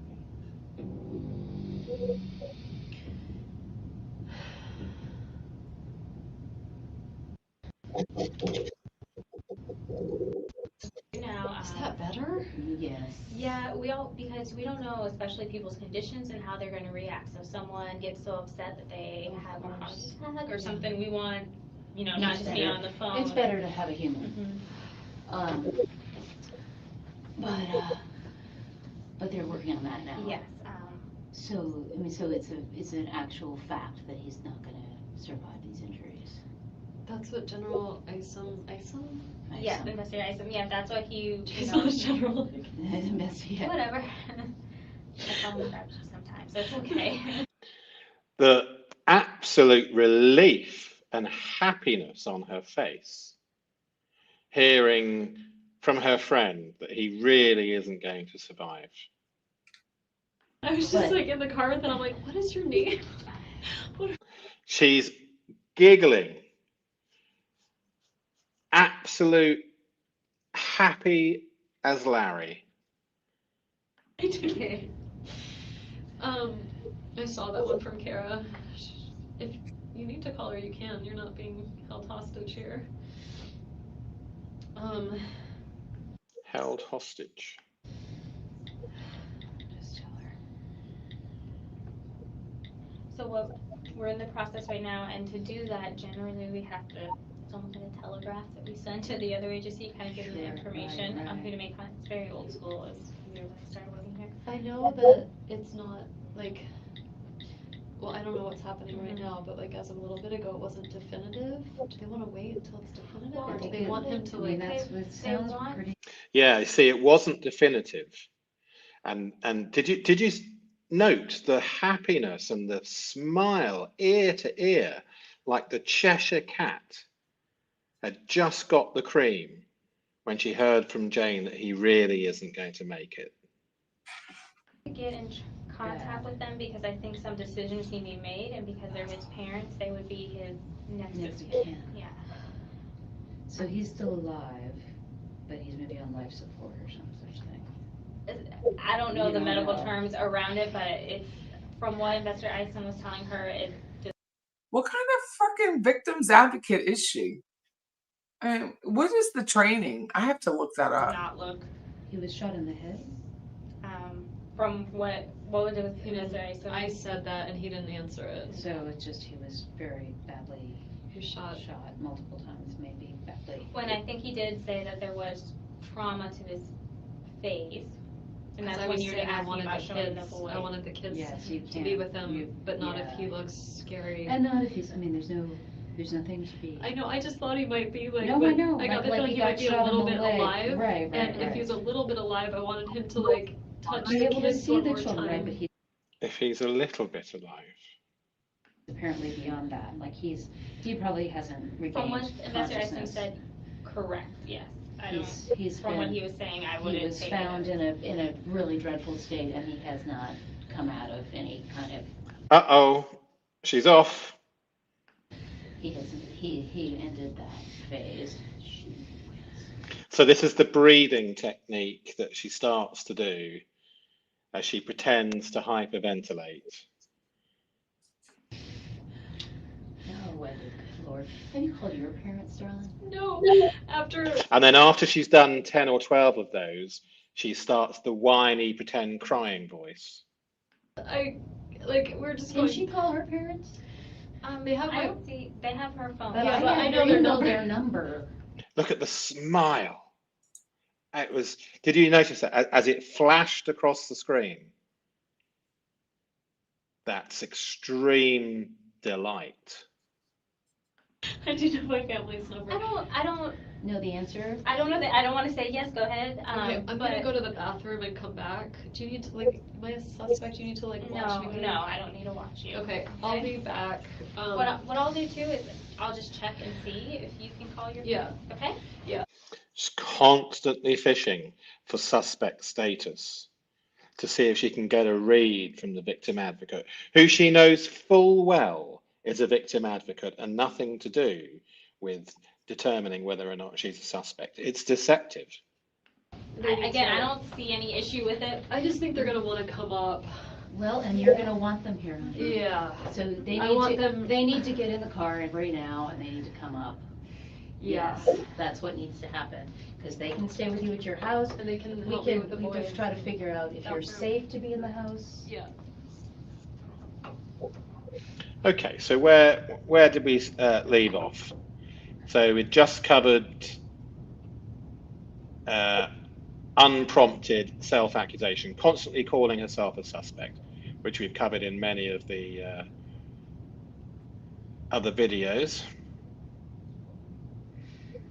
Announcing feelings. Yes, we covered this slightly. Stated versus demonstrated emotions. So I'm scared. I'm very worried. Genuine fear doesn't need announcement. So I'm just updating. Oh, let's go back. Danny is expected to die. Gunshot wounds. Don't tell anybody else, just keep it to yourself, buddy. Oh, that's Jane gossiping. Yeah, so look out for when the person announces the emotions rather than demonstrates them. And when we see that, we put in a deceptive flag. Remember, individual flags don't mean anything per se, so we look at the clusters and the superclusters. Illogical fear. Why would a hitman, or in this case more than one, come after the kids? Liza Ann, his name is Alistair. And it's veroscope.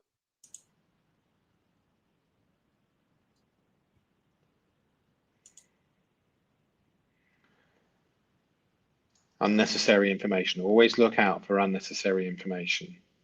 Oh, this is getting slightly ahead of ourselves.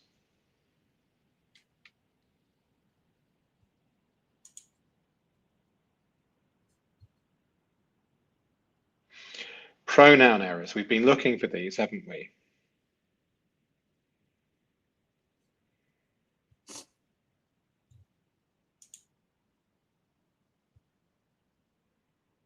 Body posture is always something we look for. She's been Okay, let's go back to incarcerated since 2016. She's been in prison since 2022, but she's been incarcerated for 9 years. where we were, and we'll be finishing fairly shortly. I know that you're.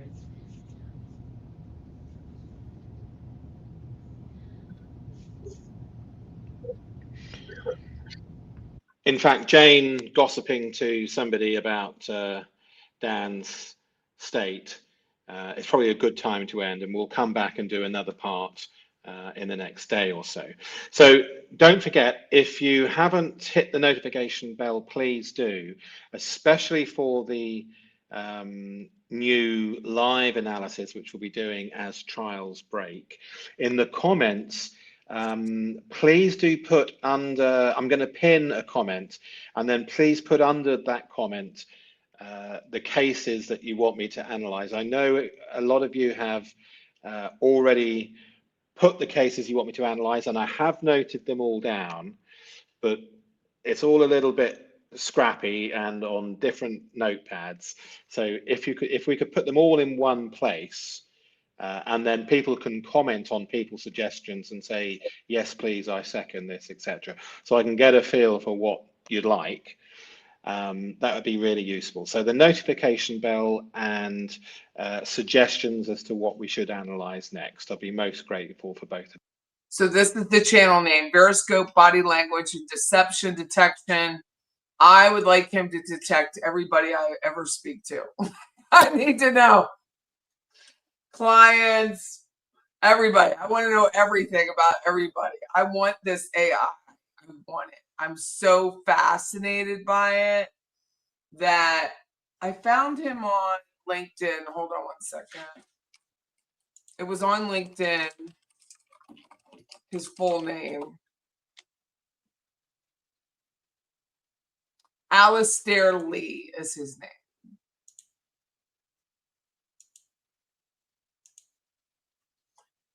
And he's out of the UK, as you can imagine from the voice. But this is what his LinkedIn looks like. Veroscope AI. Weybridge, England. I'm assuming that's him. No guarantee. But anyway, absolutely fascinating. I mean, he has others. Go to his channel, which I'm going to join. Hold on.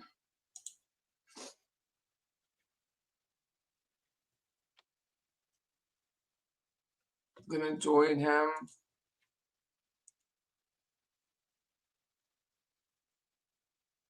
It's the least I could do. It's pay.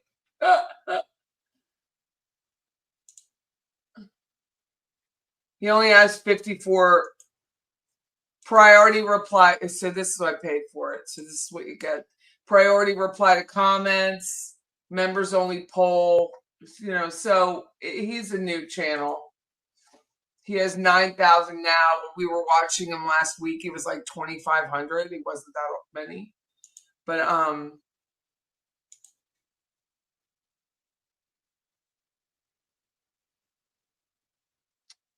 oh, this is another one. Whoa, Charlie. We'll go over what we're going. Welcome to Veroscope, where today Here's another one. Right, we didn't watch this one. we're going to be analysing the detective interview of Wendi Adelson, and it happens to be the birthday, or would have been the birthday. Was this the one? The other one we just watched, let me see.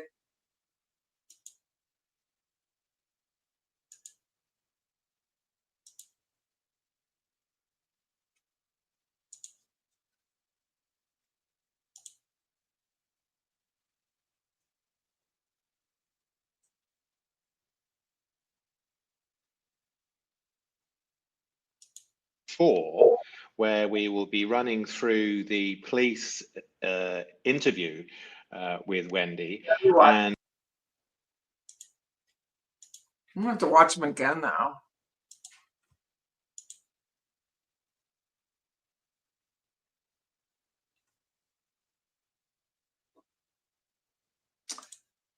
Immigrant Child Defense Corporation. I haven't had a chance to look that up.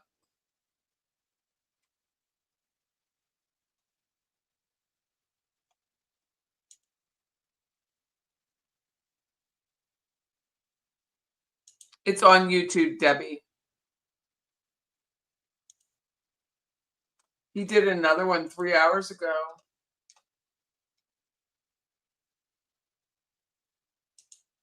welcome to the. Yeah, that's the one we just did, the giggles, smiles, and laughs one. That was the last one. So we didn't do this one.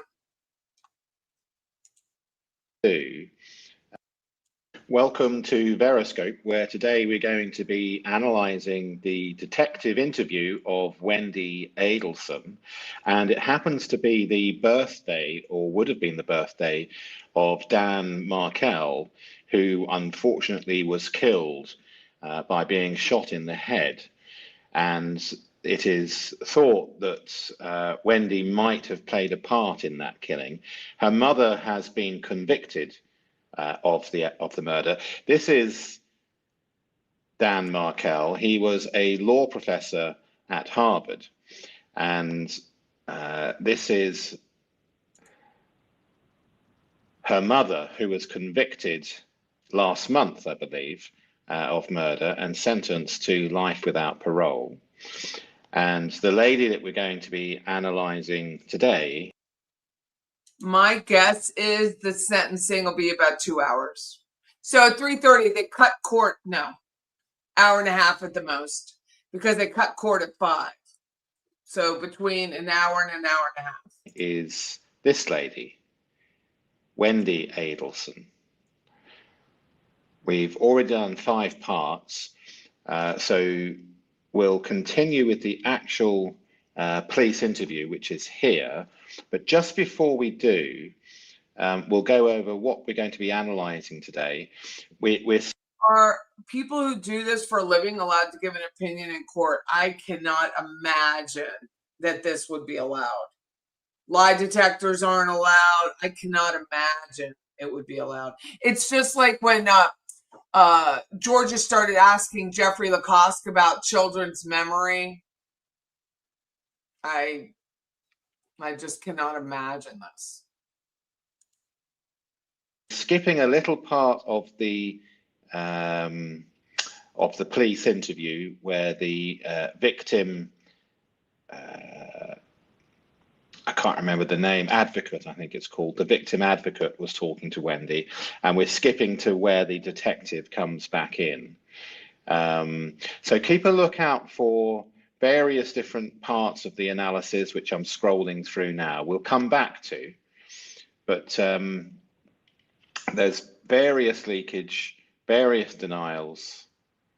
Her friend Jane comes in, and Wendy starts repeating some of the denial structure, which we'll go through.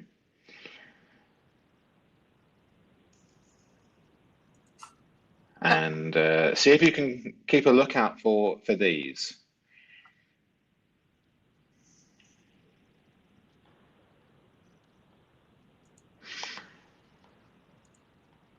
Your statement analysis skills and forensic linguistic skills are certainly increasing from what I'm reading in the comments. So see how many of these you can spot. I love that he's trying to teach us. Okay, let's carry on now with the actual transcript itself. Sorry, not transcript, the interview itself. This is, I'm trying to keep you informed as much as possible. Thank you. I'm trying to be in a bunch of places at once. My grandmother once said you can't have your tuchus in 2 places at once. So it's hard That's to true. do. That's true. I'm Here's, losing my mind over here. okay, this is the thing, all right? I'm my understanding, okay, I'm gonna give you the let me do it backwards, because this will be easier, or not backwards, but the other way. Is he still alive? Clinically, he's not gonna live. What does that mean? He has Is a he brain severe, dead? yes, he has a severe brain injury. So much shot in the head. It's apparently there's too much damage to recover from it. Okay, that's why we need to get a hold of His family. Right. I don't know what his I don't know if he has an advance directive or Right. what he would have wanted. He once told me that he would want all, we joked, I said I would want to be like, if I was ever, I have an advance directive, I do this kind of work, I run a medical legal partnership, like if I once said if I ever was like brain dead, I would want to be like, I'd want the plug pulled. Right. And he said he would want all efforts made, like he would be cryogenically frozen, like he wanted every single effort that could be made to keep him alive. I know that much. My understanding, and that's what we'll have to get a hold of the family as soon as possible, but my understanding is there's irreparable damage. There's nothing that can be done. I mean, I'm not there, I wasn't there, but I understand from previous cases that the brain, his brain is damaged beyond repair. There's nothing that can be done for that. Is he still alive? Should I bring the kids to see No, him? no. He has severe facial injury. I'm sorry, and I know this is tough, but I would not want my children to see. Okay, I just thought I got this inkling that maybe he was like still somewhat conscious and I No. wanted him to get to be with them if that. Yeah, she's pushing again for more information, in my opinion, as she has been throughout the police interview. So she wants to know, essentially, has he been conscious? Is he potentially still conscious? Up until now, her concern has been self-centered, and she continues the fishing. Let's carry on. Okay. I'm sorry. Okay. I'm sorry about that, but that's Okay. the way And she has now an overuse of the OK pattern. that's the way it is. Like I said, Okay. there's severe. Almost like relief, because up until now, I think she's been concerned about the possibility of a setup, because she's been constantly fishing about how did the police know where her car was so quickly. There has been cases of police infiltrations on hiring hitmen and faking the murder and then interviewing those involved, pretending that the victim is dead. And Wendy's aware of that in my eyes. And she's been constantly fishing for information in between her pantomime and acting. And I think she's now beginning to accept that actually Dan has been murdered. And I think she shows sign of being pleased about that. We saw her little act just now about she would want the plug to be pulled if she's brain dead, but Dan certainly wouldn't. And that's as part of her manipulation.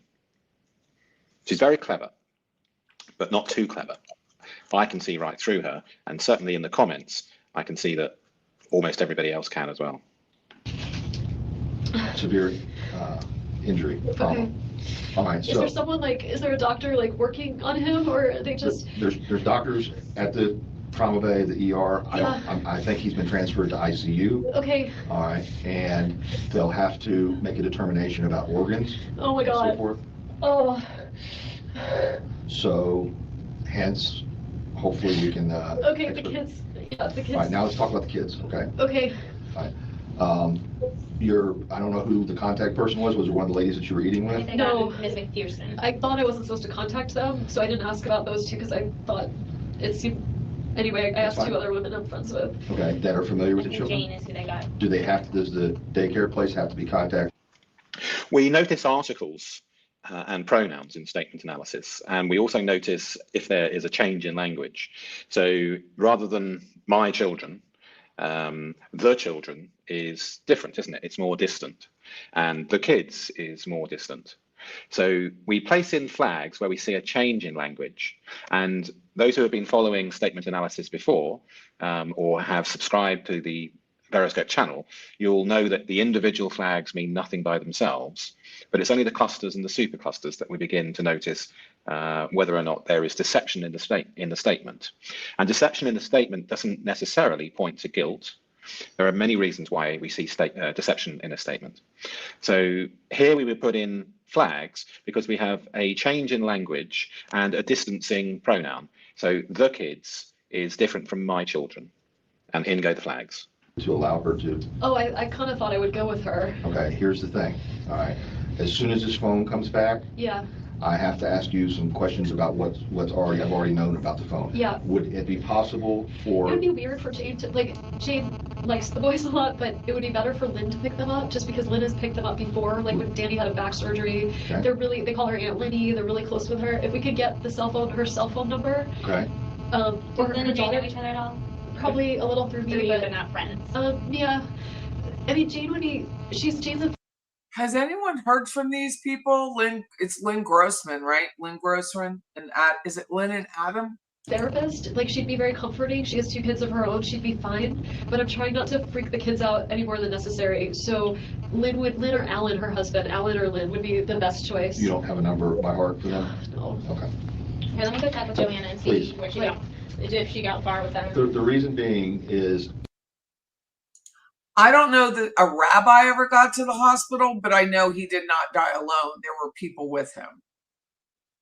You need to talk to me. Yes. Okay. And you've been great. I mean, you understand exactly how we have to do things, and I haven't had to explain a lot of stuff, but really, I feel the need to. I really want you here. Okay. If you know, and you're not under arrest or anything like that. I understand why you think I'm the primary suspect. No, you're not the primary suspect. Isn't that interesting? I understand why you think I'm the primary suspect. So we would note that. It would be a concern, and in go the deceptive markers. She constantly talks about her being the suspect. Here she mentions primary suspect for the first time. And she has also mentioned in the past that Dan Markel's parents would immediately suspect her and assume that it was her. So where something is at the top of our mind, it'll often come out verbally. And she's demonstrating consciousness of guilt. You have to work just as hard, whether you were or you're not. Okay, I understand. To show what your activities were. Yeah. Okay. Yes. And let's put it this way. I think you're a straightforward person, and I think at this point, if you had anything to do with this, you'd have already told me. Okay.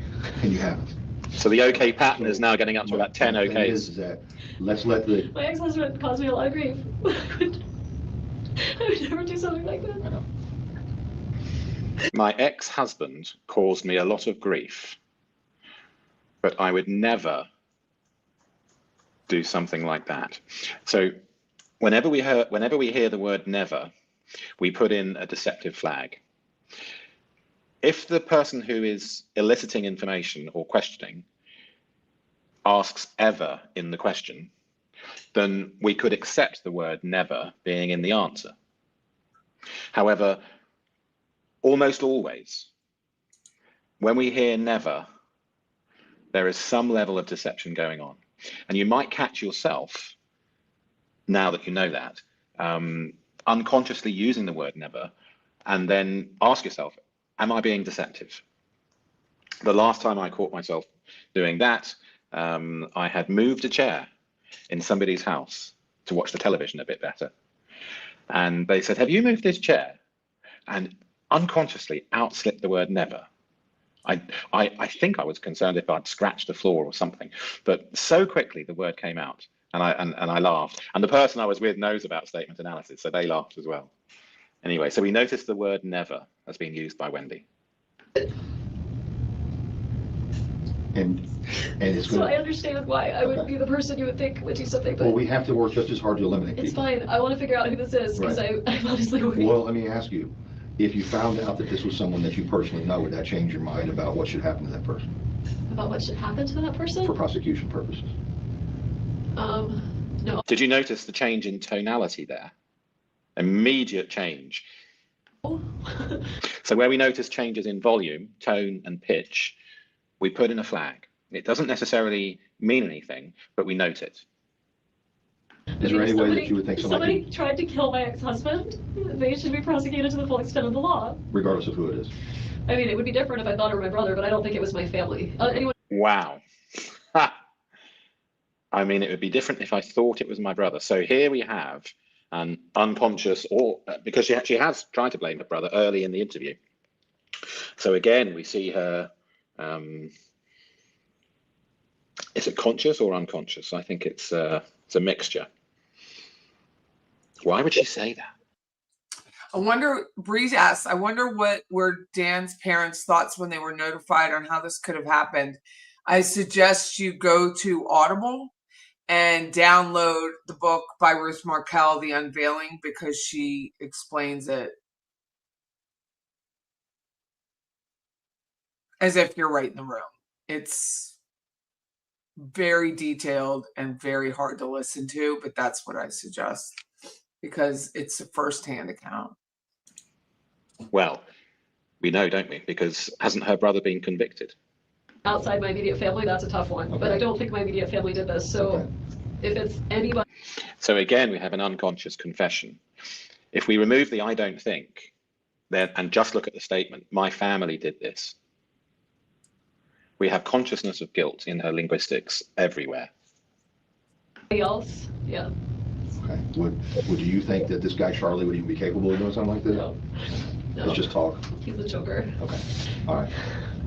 Based on the fact that the clock is already ticking, all right, and we have to do as much work as possible up front, that's why I want you to stay here, Okay. if at all possible. Okay. But you're these children's mother, and if they have I somebody, can't freak them out, you know, like. nobody's gonna freak them out. I know, I'm just saying, like, my kids, like, they're already gonna have to deal with so much, like, they're gonna wonder where I am, and the best thing would be Lynn and Alan, to have them hang around with them. My friend Denise, I was with two, Alan. one of them is well, they're both doctors, but one of them has kids that the boys are friends with, and so, like, he could go over their house, they could go over their house and spend time.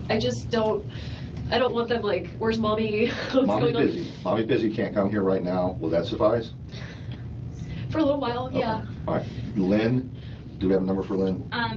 Joanna tried to get in contact with her, left a message at Alan's office for him to call. They haven't heard back yet. Can they page him? Like, do they have a? Now I know Jane's on the way here, and you just don't think she. I mean, I think she'd be okay. I think I'd rather Jane. Jane has just never picked up my kids before. Would the school have a problem with Jane picking them up? Given the circumstances, no. Okay, well, do they have to have authorization? They probably do. I mean, I can call the school, and I mean, this is a very unusual circumstance. I can call the school and tell them I approve Jane McPherson to pick up the kids, and then, Does she have a place to take them? I mean, she has a nice house, a comfortable, you know, like Is she a willing to do child-friendly that? house. I mean, I know she's on her way here She now. doesn't know what happened, I don't think. She just knows I'm here. All right. She doesn't know what happened. Interesting. Let's get, Jane's on her way here, all right, and the school's out on Tharp, and I'm assuming she lives up in the northeast part of town. Quite an assumption. Yeah, she's off Waverly, and her husband is a writer, so both parents are around. Okay. Let's have Jane, you want me to talk to her, or just tell her that or have Joanna tell, I'll talk to I Joanna. think someone should, Jane is, was a victim advocate too for a while, she's in there, Jane. Jane McPherson. McPherson, My what was friend she, Jane. an advocate? In Gadsden. Okay. Maybe she wasn't, she's a therapist. Okay. Did she do something with the university now, or she just a She was the PhD 1 million student? bones woman. Okay, that's where I know it's All coming right. from. Will you coordinate with her, and let her call the school to have Jane pick the children up? I'm gonna redirect Jane to the school directly. Okay. It's what's your Creative preschool, it's on Tharp, right past there's a Magnolia School, and then there's Creative on your right. It's right up here, right? It's on Tharp. No. There's a Park out couple. west of town? There's a couple, I'm really bad with directions. If you were to go all the way up Tennessee Right. and turn right, like on, I think it's Ocala, right where Right. Super Pedros is, and then you'd make a left on Tharp, you'd go up a little ways more and it would be on your right. Creative preschool. I'm gonna throw up. Come in the bathroom if you need to. Okay, Well, apparently Wendy is really bad at directions, because she claims that going past the house where the murder occurred was a shortcut.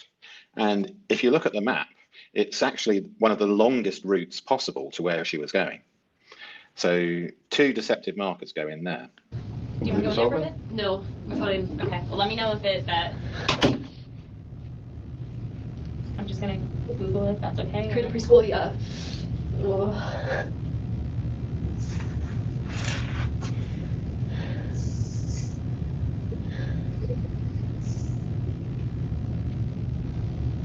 Whilst we're waiting here, Yeah, that sounds right. Uh-huh. Do you want? It's like a whole cast of characters to get Jane from 1 million bones. Were you involved in that? I knew about it. I know I saw a lot of stuff on Is this a joke? it. Yeah. I can't recall if I've done anything directly with it, but. there are literally hundreds of deceptive markers. What would you If we slowed this down, we could identify hundreds of them throughout the interview that we're not marking, because there's just so many of them. And if we've covered the principal ones, then we're not going to do it every single time, unless it was forensically necessary. Hi, Mr. Chuck. This is Wendy, Ben and Lincoln's mom. Hi. I'm not going to be able to pick them up today, but my friend Jane McPherson's going to come. Is that okay? Oh, so there isn't any need to hyperventilate and cry and whine all the time. So we note the complete change of her physical condition and ability to talk. Her name is Jane McPherson. She's a petite woman with short blonde hair. Yes. She should have her ID if she's driving. Yeah. Okay. Okay. All right. Thank you, Mr. Chuck. Are the boys doing okay? Okay. Well, that sounds great. Okay. Thank you. Okay. Bye. And I think she recognized that. And so she put in a tiny little bit of an act because of the victim advocate was there. That's my opinion. My kid's outside playing. Ben is in the blocks area playing with blocks.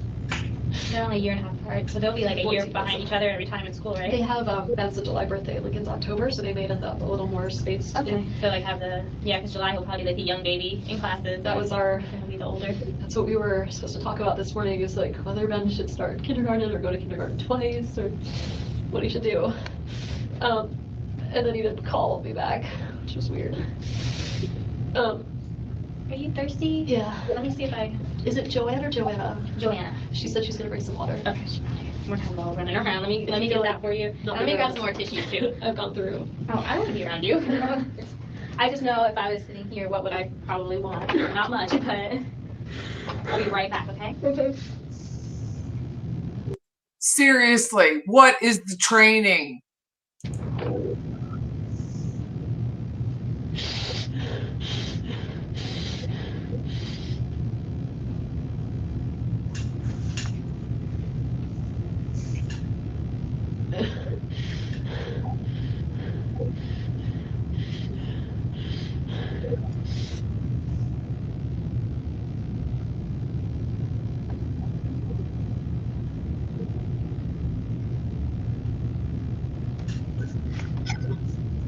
Okay, we're going to fast forward through a little part here.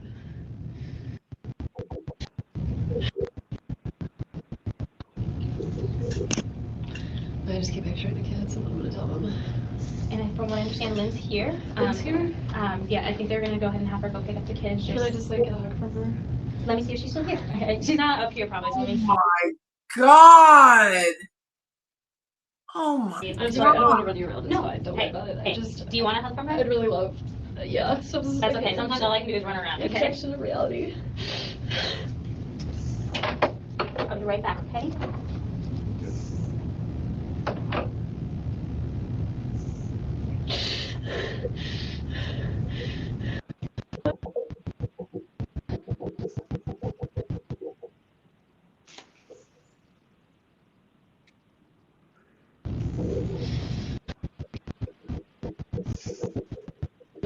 It's covered in Cheerios. And I actually meant to make an appointment this week to get it cleaned, and I didn't get around to it. So, so they're gonna take the car seats out of the car, put them in Ellen and Lynn's And then car. they'll bring them. Ellen and Lynn, like, the kids will be quite comfortable around them. Right, okay. And Jane's right, she hasn't seen the kids in a while. So Jane's coming in here now? Yes. Does she know what's going on? Do I- Ellen and Lynn know what's going on? I think they know that he's been seriously injured. I don't. Hi. Hi, honey. Oh, dear. Oh, what did you do?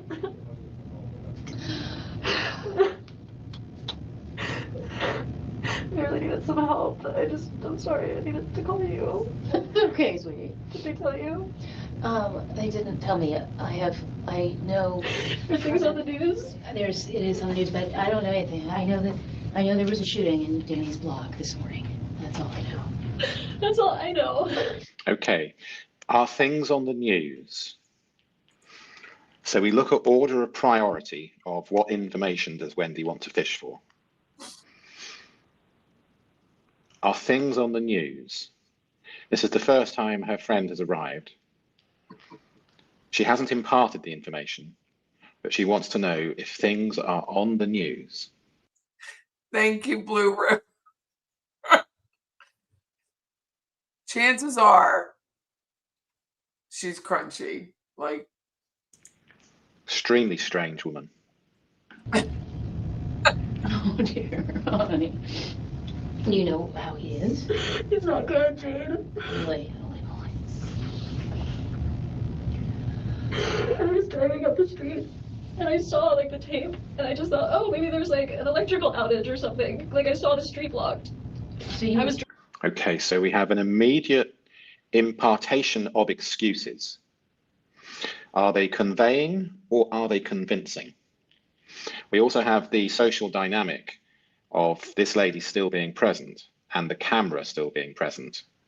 So we have a repetition of the excuse making as to why she's driven past the murder scene, which is well, if you look at the map yourselves, it's completely out of the way. And I think she's been doing this more often than is normal, keeping the house under surveillance. And I think she's got a surveillance pattern in her language. driving into town. I was running errands, I was meeting some friends for lunch, and I drove up Trescott because it's the shortcut. And so It's not a shortcut. That's a blatant lie. I drive up Trescott and I see the tape and I was like, Alistair has never driven on Prescott, and it's a blatant lie. I guess there was like an electrical outage because sometimes we'd have trees that would fall or whatever, and so I turned around and When you see crime scene tape, police cars, ambulances, and all the rest of it, it's not an electrical outage. So here we have enormous deception happening in front of her friend. didn't think anything of it. I was at lunch with two friends and the officer shows up. Didn't think anything of it. I was at lunch with. No, it's all higgledy piggledy, isn't it?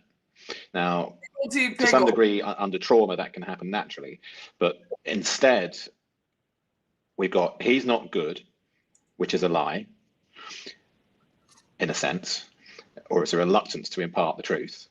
And then we have immediate excuse making as to why she's gone out of her way to go past the murder scene. She couldn't help herself, like an arsonist returning to the scene of the crime, or a serial killer returning to the scene to watch the police activity. She just couldn't help herself. And I've been here since then.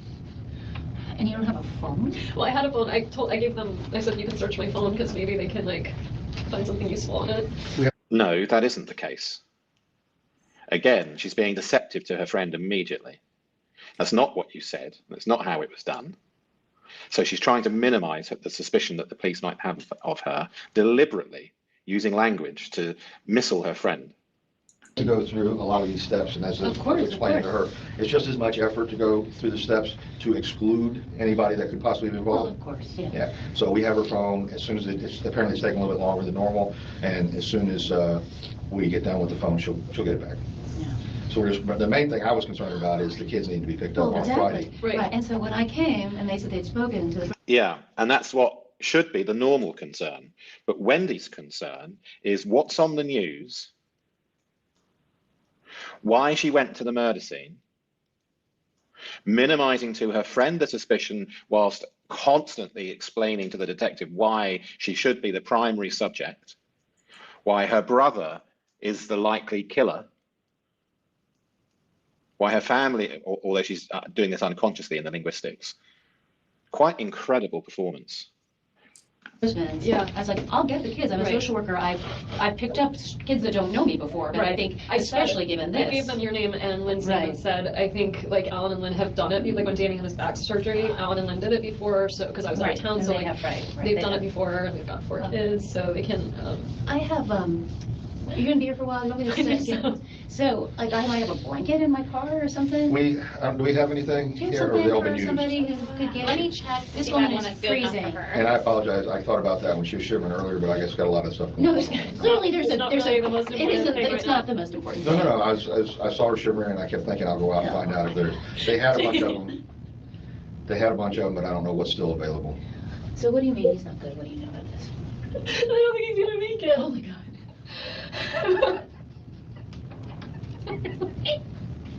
Is that a laugh or a cry?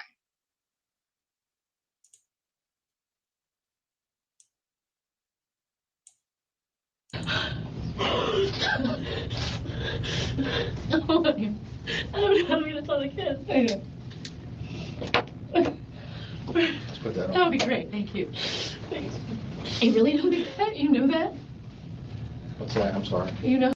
Enough for Freezing. her. And I apologize, I thought about that when she was shivering earlier, but I guess got a lot of stuff going No, on. there's, clearly there's a, It's not there's really a, the most it important isn't, thing it's right not now. the most important No, thing. no, no, I saw her shivering, and I kept thinking I'll go out and find out if they had a bunch of them.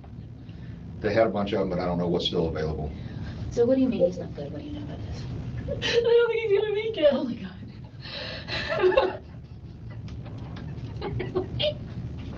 Really?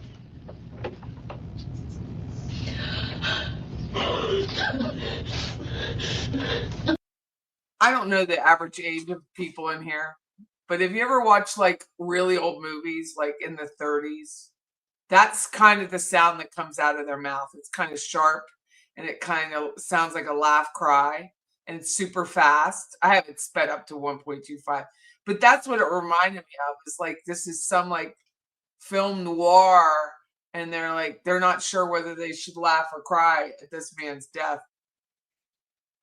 I don't know how I'm gonna tell the kids. I know. Let's put that That would on. be They're great, not thank gonna you. move. Like in 2 You days, really they're know out. that? You know that? What's that? I'm sorry. You know that they don't think he's gonna make it through this? Oh, really? You're not gonna get it. He's a TMH right now? So do you remember the excuse that she told to Jane? She said, which is a minimizer. I can't believe it. I saw. Everything's unnecessary. Everything's convincing language. Everything's excuse making. I drove by today. I just thought, like a tree, vague, implausible comparison for a crime scene, or something, like a tree or something. It's all excuse making. And I was asking because I thought maybe he would, and I wanted, Right, like, right. I wanted the kids to go with him if, like, he was okay. Okay.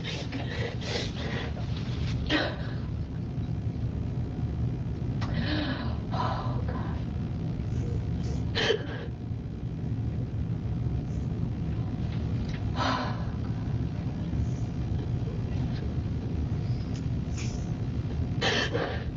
And he has family and stuff in the hospital, or something? We don't have No. any family here. No, it's- Right, I know, but I mean, There's no family here. They don't- girlfriend, anybody come down, nothing? Amy, I don't know if Amy knows yet. I don't have Amy's phone number. Amy's on Oh. Facebook. I'll contact her later.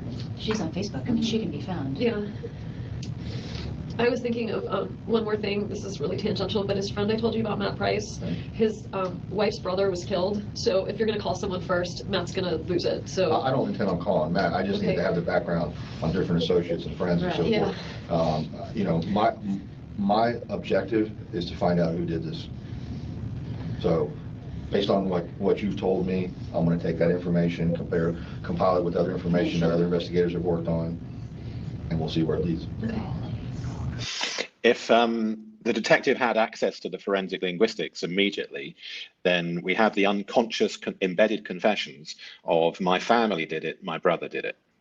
Isn't that strange that in the first police interview, we have the embedded confessions and entire deceptive markers all over this police interview, to the degree where we can categorically say that the statement is deceptive and that there is consciousness of guilt within the statement. Now, I'm not saying anybody that you told me about is any way involved. Is there I any don't know. sign of stuff being stolen from the house? I can't discuss that. Okay. So, But you are discussing that you don't think he's gonna live. I mean, well, I'm telling you a fact that I know he's not going to live. He's not going to live. Okay. So, is he dead now? well, we already discussed that with her.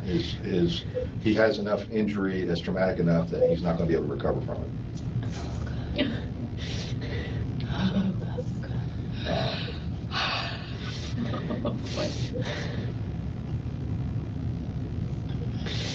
God. Did Lynn already go get the boys? Yes. What's happening right now is Lynn's on her way here.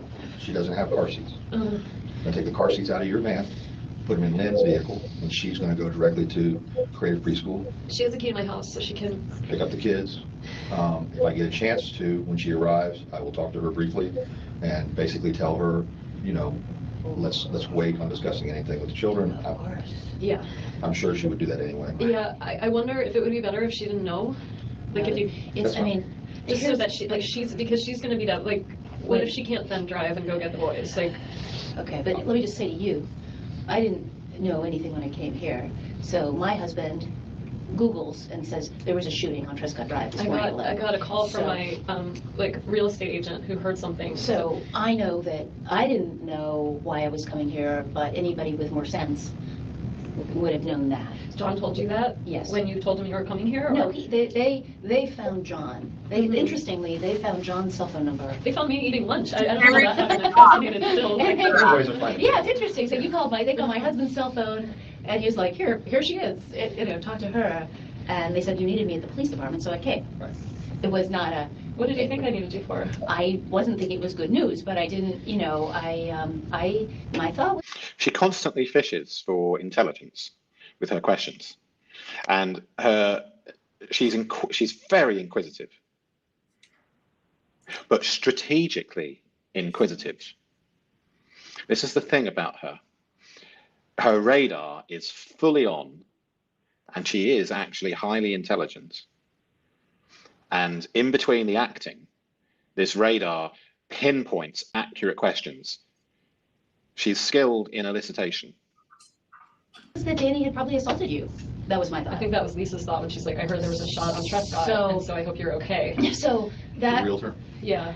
So that was my, but this scenario, which is now not seeming real to me, it Yeah, didn't well, me seem neither. like was not what I Meaning what that I thought of. I just keep picturing the kids. Right. Incidentally, elicitation. No, Jane. Jane thought he was suicidal because of Wendy's charisma. They just couldn't take life anymore. Fucking knucklehead. Skills is something that we'll be going through. How to interview somebody and obtain a clean statement, or in Wendy's case, how to obtain intelligence where it seems conversational, but actually there's extreme strategy behind the elicitation skill. No. So there's no point in doing that. Don't do that. So When Lynn gets here, I'm gonna just ask her to take the kids to her house. Would that be Instead more of my reasonable? house? I think Wouldn't that that's be much more better. reasonable? Is that better? She has a TV. They can Yeah, watch TV. yeah, I know, but Yes. they've been there before. Yes. Yeah, They're take very them there. comfortable there. They Take have them children there. of their own. They've got 4 kids. They're grown, but Take them there. Take them okay, there. yeah. 'Cause- I'm gonna go make sure that I don't miss her. Okay. Thank you. Lynn Grossman, right? Mhm. This is Sarah, by the way. That's all right. You a victim advocate? I am. I said you used to be a victim advocate, was I That's right? not true, yeah, I've done lots of stuff like that. I recognize your name, and then she explained. What's your last name? Oh, let's all giggle. Latour? I've only been here about 2.5 years. I am losing my shit. Well, that would be appropriate, I think you should do that. I think if you don't do that, that's Jane, not right. who would have done this? Okay, so this is manipulation. Jane, why would she ask her friend this extreme question? Even her friend was shocked. And also we've got the wrong tense. Who would have done this as opposed to who did this? I have And no are they idea. going to come after my kids? Or me? Who's next? Is Jeff this much of a lunatic? I didn't even think of Jeff. And also, let's start to get detailed here. She uses the pronoun they. How does she know that there are multiple killers and multiple people involved in hiring the hit people? How does she know that? Because she does know it, doesn't she?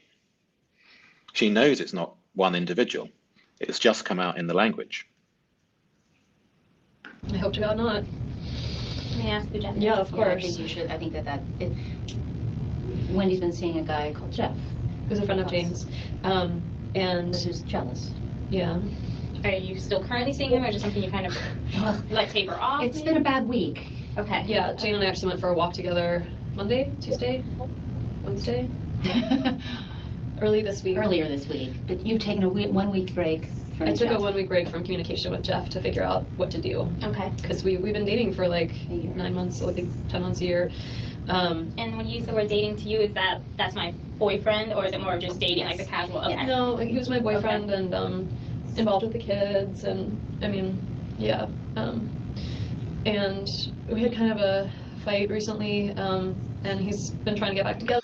Okay, and when we hear the phrase kind of, we put in a flag. Kind of a fight linguistically means it wasn't actually a fight.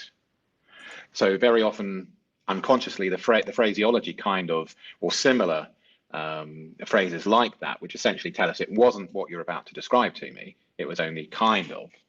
So we put in a deceptive flag there. Not that it's necessarily relevant in this case, but in goes the marker. And I didn't know if I wanted to, and so he actually, the morning that I gave that talk, my boys were there and Jeff was watching them, so I could give the talk. Like he's, Jane, do you think I have to tell them about him? I think you guess? have to tell them about him, because that is the only, I mean, Contraband. the only thing that I can imagine related to you, related to Danny, would be The only Jeff. thing I could come up with was like his girlfriend Amy is recently divorced, separated, not really Sure, divorced. Like, sure. So what but if- either of those people, like the jealous boyfriend types, like what if the ex-husband? Well, that isn't true, because you've landed everybody you know in it at some point during this interview. Not just the jealous ex of Amy. You've landed your entire family into it. right, totally.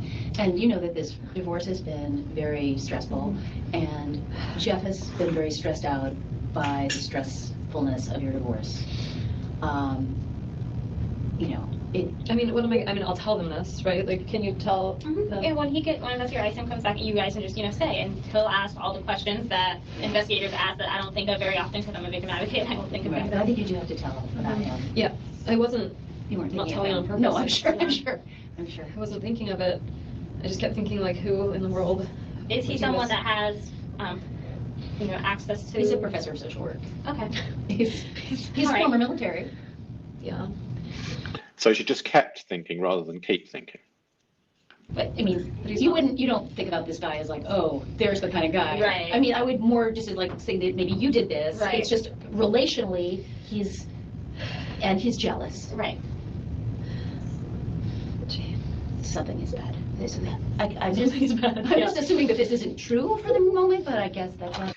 Isn't that interesting that she kept thinking who to her friend? She doesn't keep thinking because she knows. That's a good slip.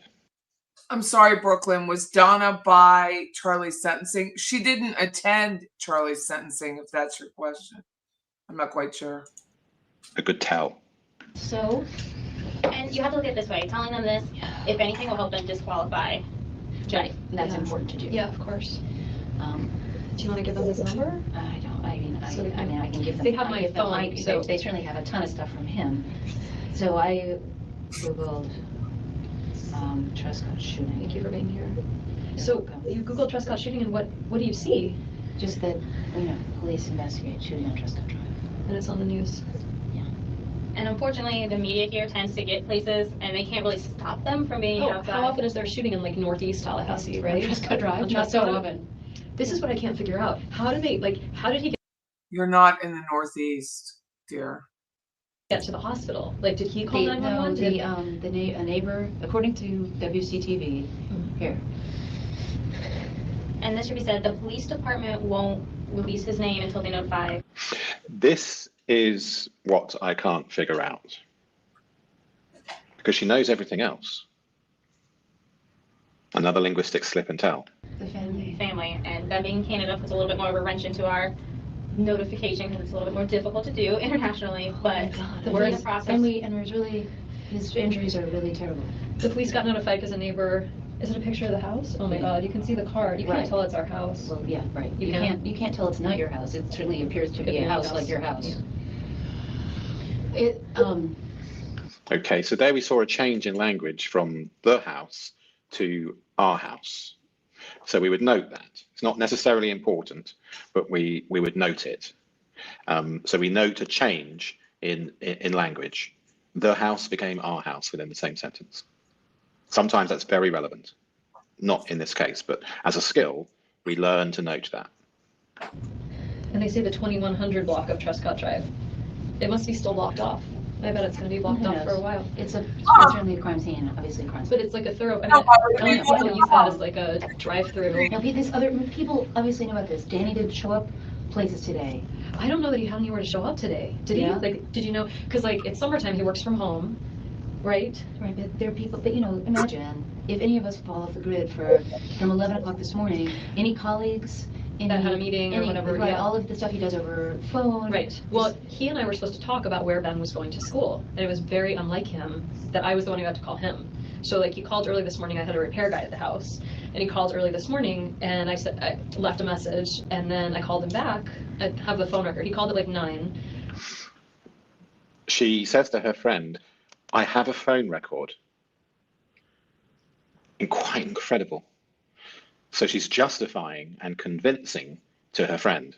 And we know that justifying and convincing language at the unconscious level is an indicator of guilt. It's an indicator of deception. And he told me he went to Premiere, so he says, I don't know, like I think he went straight from dropping. If we had time, we would also go through the exact. How does she know he went to Premiere? She says he went to Premiere. How would she know? How would she know he went to Premiere and wasn't shot before he got to go to Premiere? How did she know?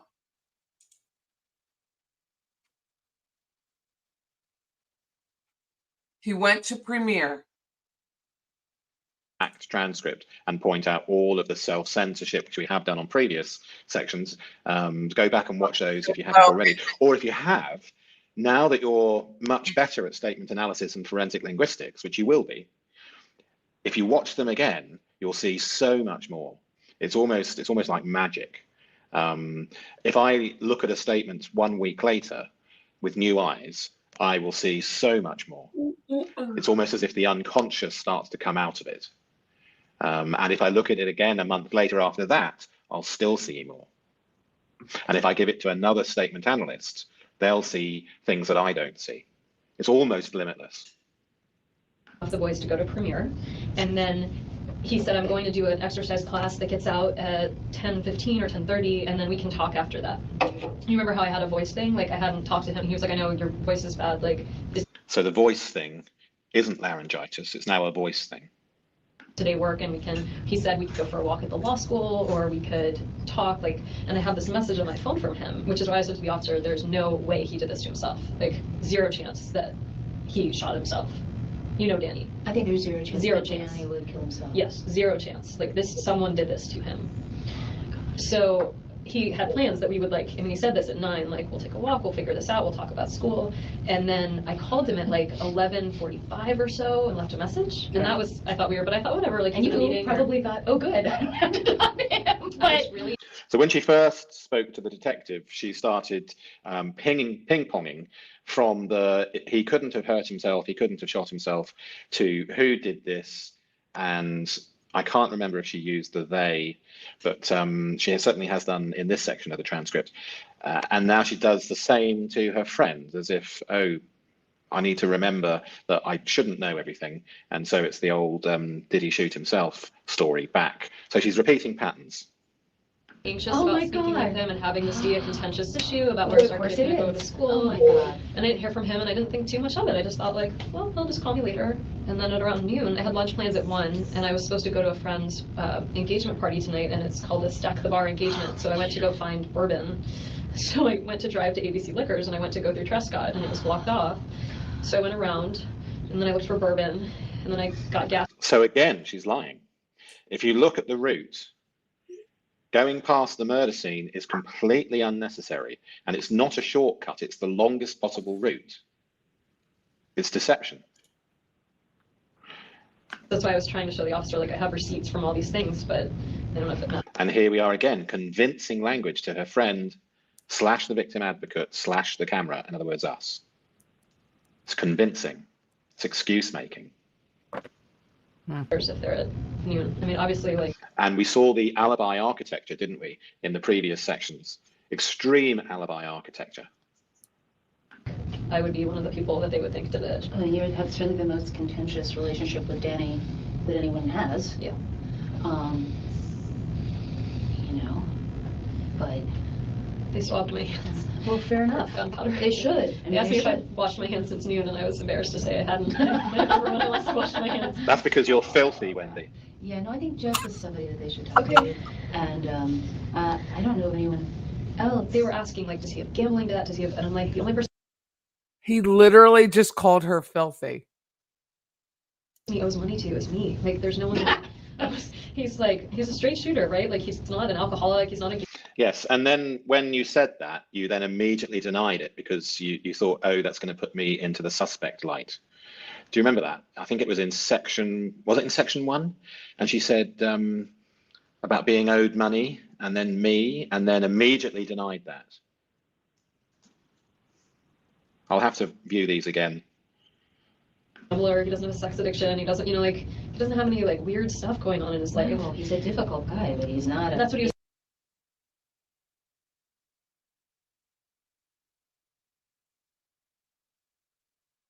Did you just hear that?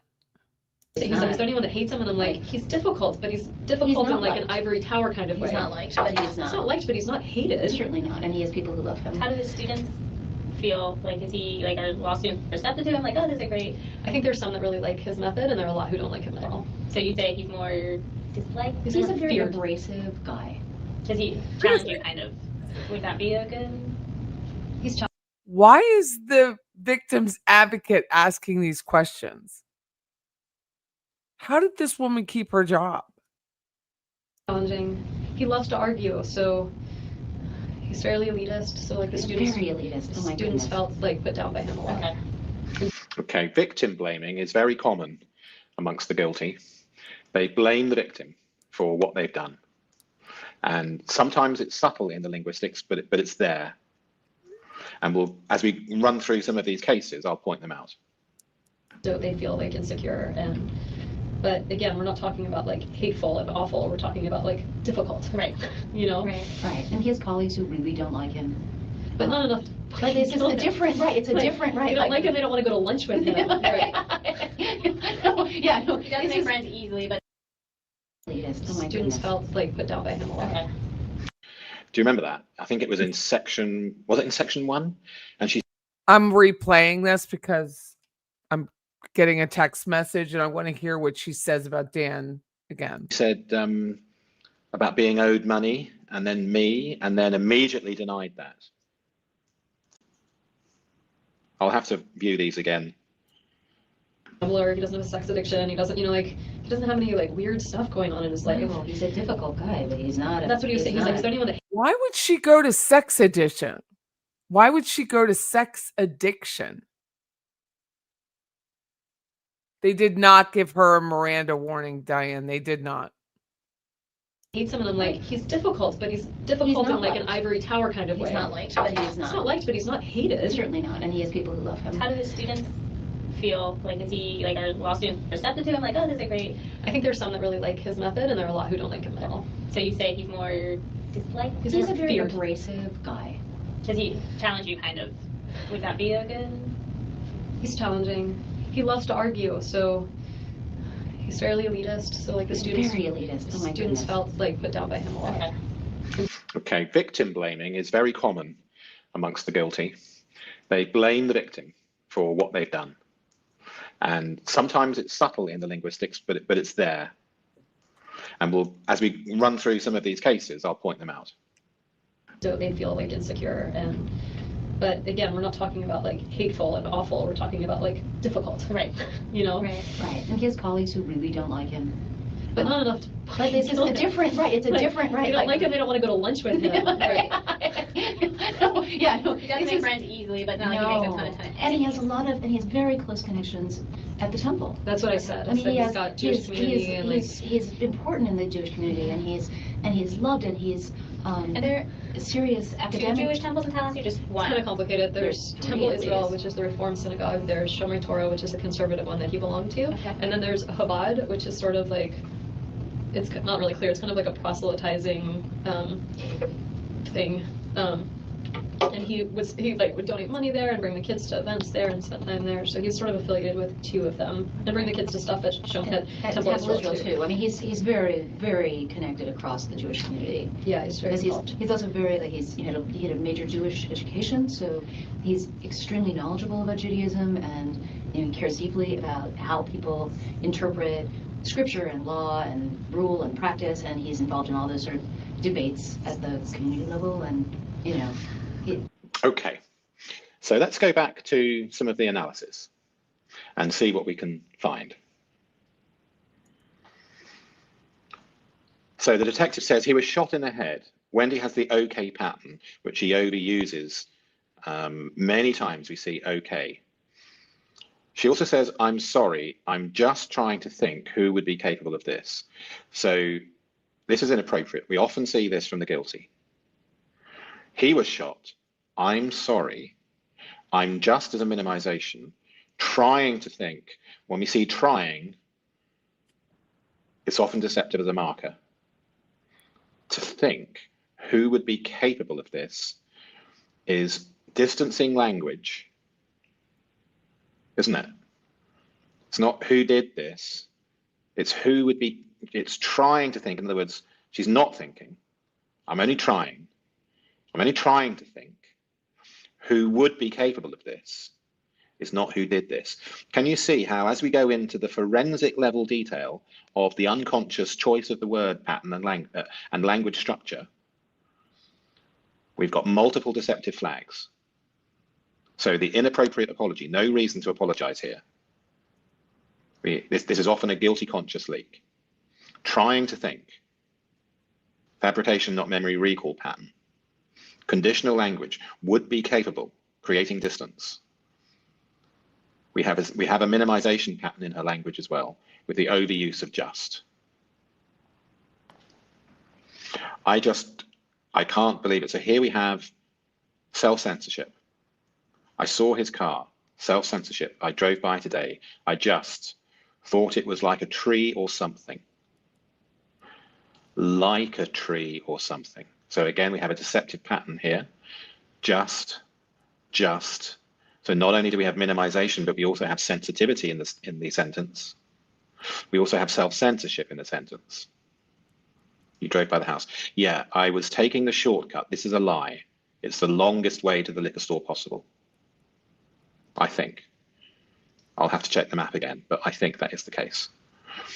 I was taking the shortcut to the liquor store to get bourbon for the party. I saw the police tape. Well, if you saw the police tape, then obviously it's not a tree or something.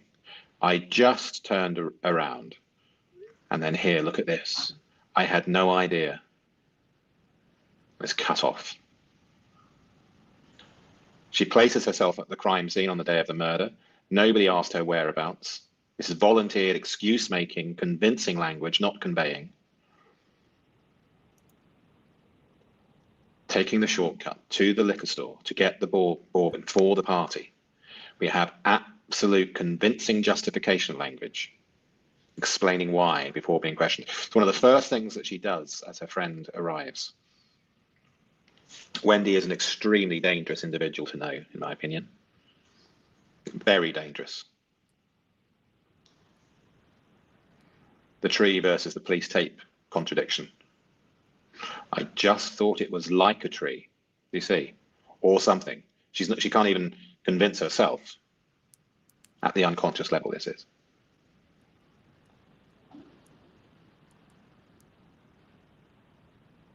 And I told the detective about, okay, so this is later on. Okay, so let's end the analysis here, and then we'll go on to part 7.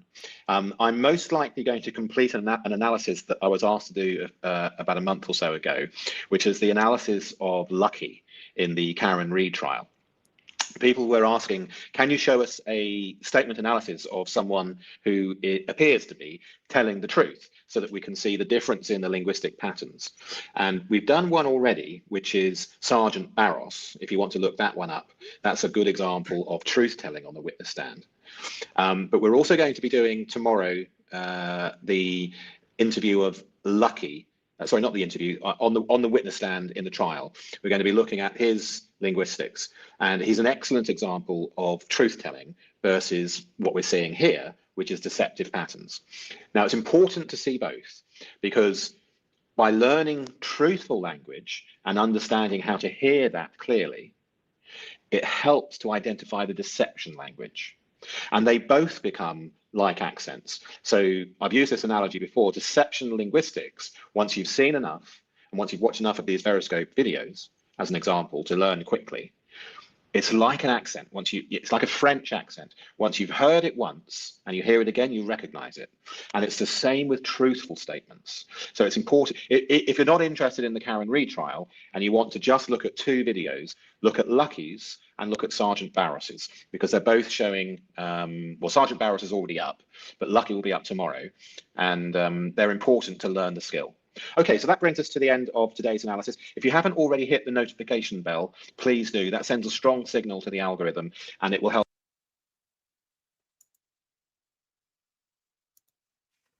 I love this guy. Like, I think I am in love with Alistair. He's absolutely amazing. It's just so simple to understand. I think he's just so simple to understand. So I'm going to go because it's 11. Thank you, YB. 13 months. We've been friends for a while. And Bling. Bling is the new black. I fit much better into those tops now. Feel a lot more comfortable wearing them. Thank you, True Crime, for giving the memberships. That's really nice. Mark says, oh, here it is, the Penn State question.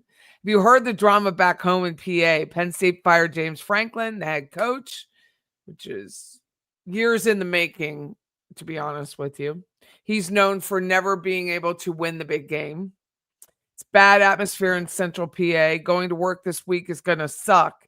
Thank you for starting off my week. Thanks, Mark, for the $20. That's really nice. But my son, James, who many of you have heard his voice talk about working in corrections, was so excited that James Franklin was fired. And word on the street that there is a booster who's on the board of Adidas, and Adidas supposedly is fronting most of the buyout. My question is, if you follow sports, when did it become a thing to pay these coaches for shitty work? Jimbo Fisher got like $83 million. Taggart, we're still paying for. Willie Taggart. Like, when did that become a thing? Like, why are we It's the opposite of incentive.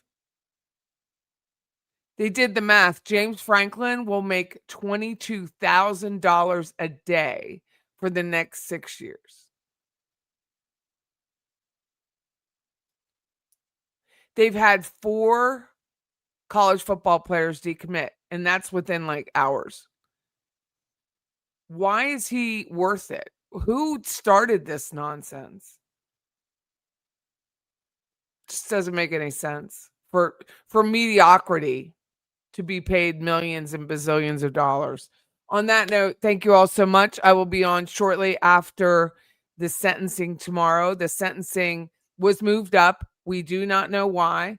It will start at 3:30 in the afternoon in Leon County Courthouse, courtroom 3G. If you're coming, like, make sure I'm going to be there with a coat on because it will be freezing. It's about 62 degrees in that courtroom, and that's a subtle 62. Okay. It's very, very cold.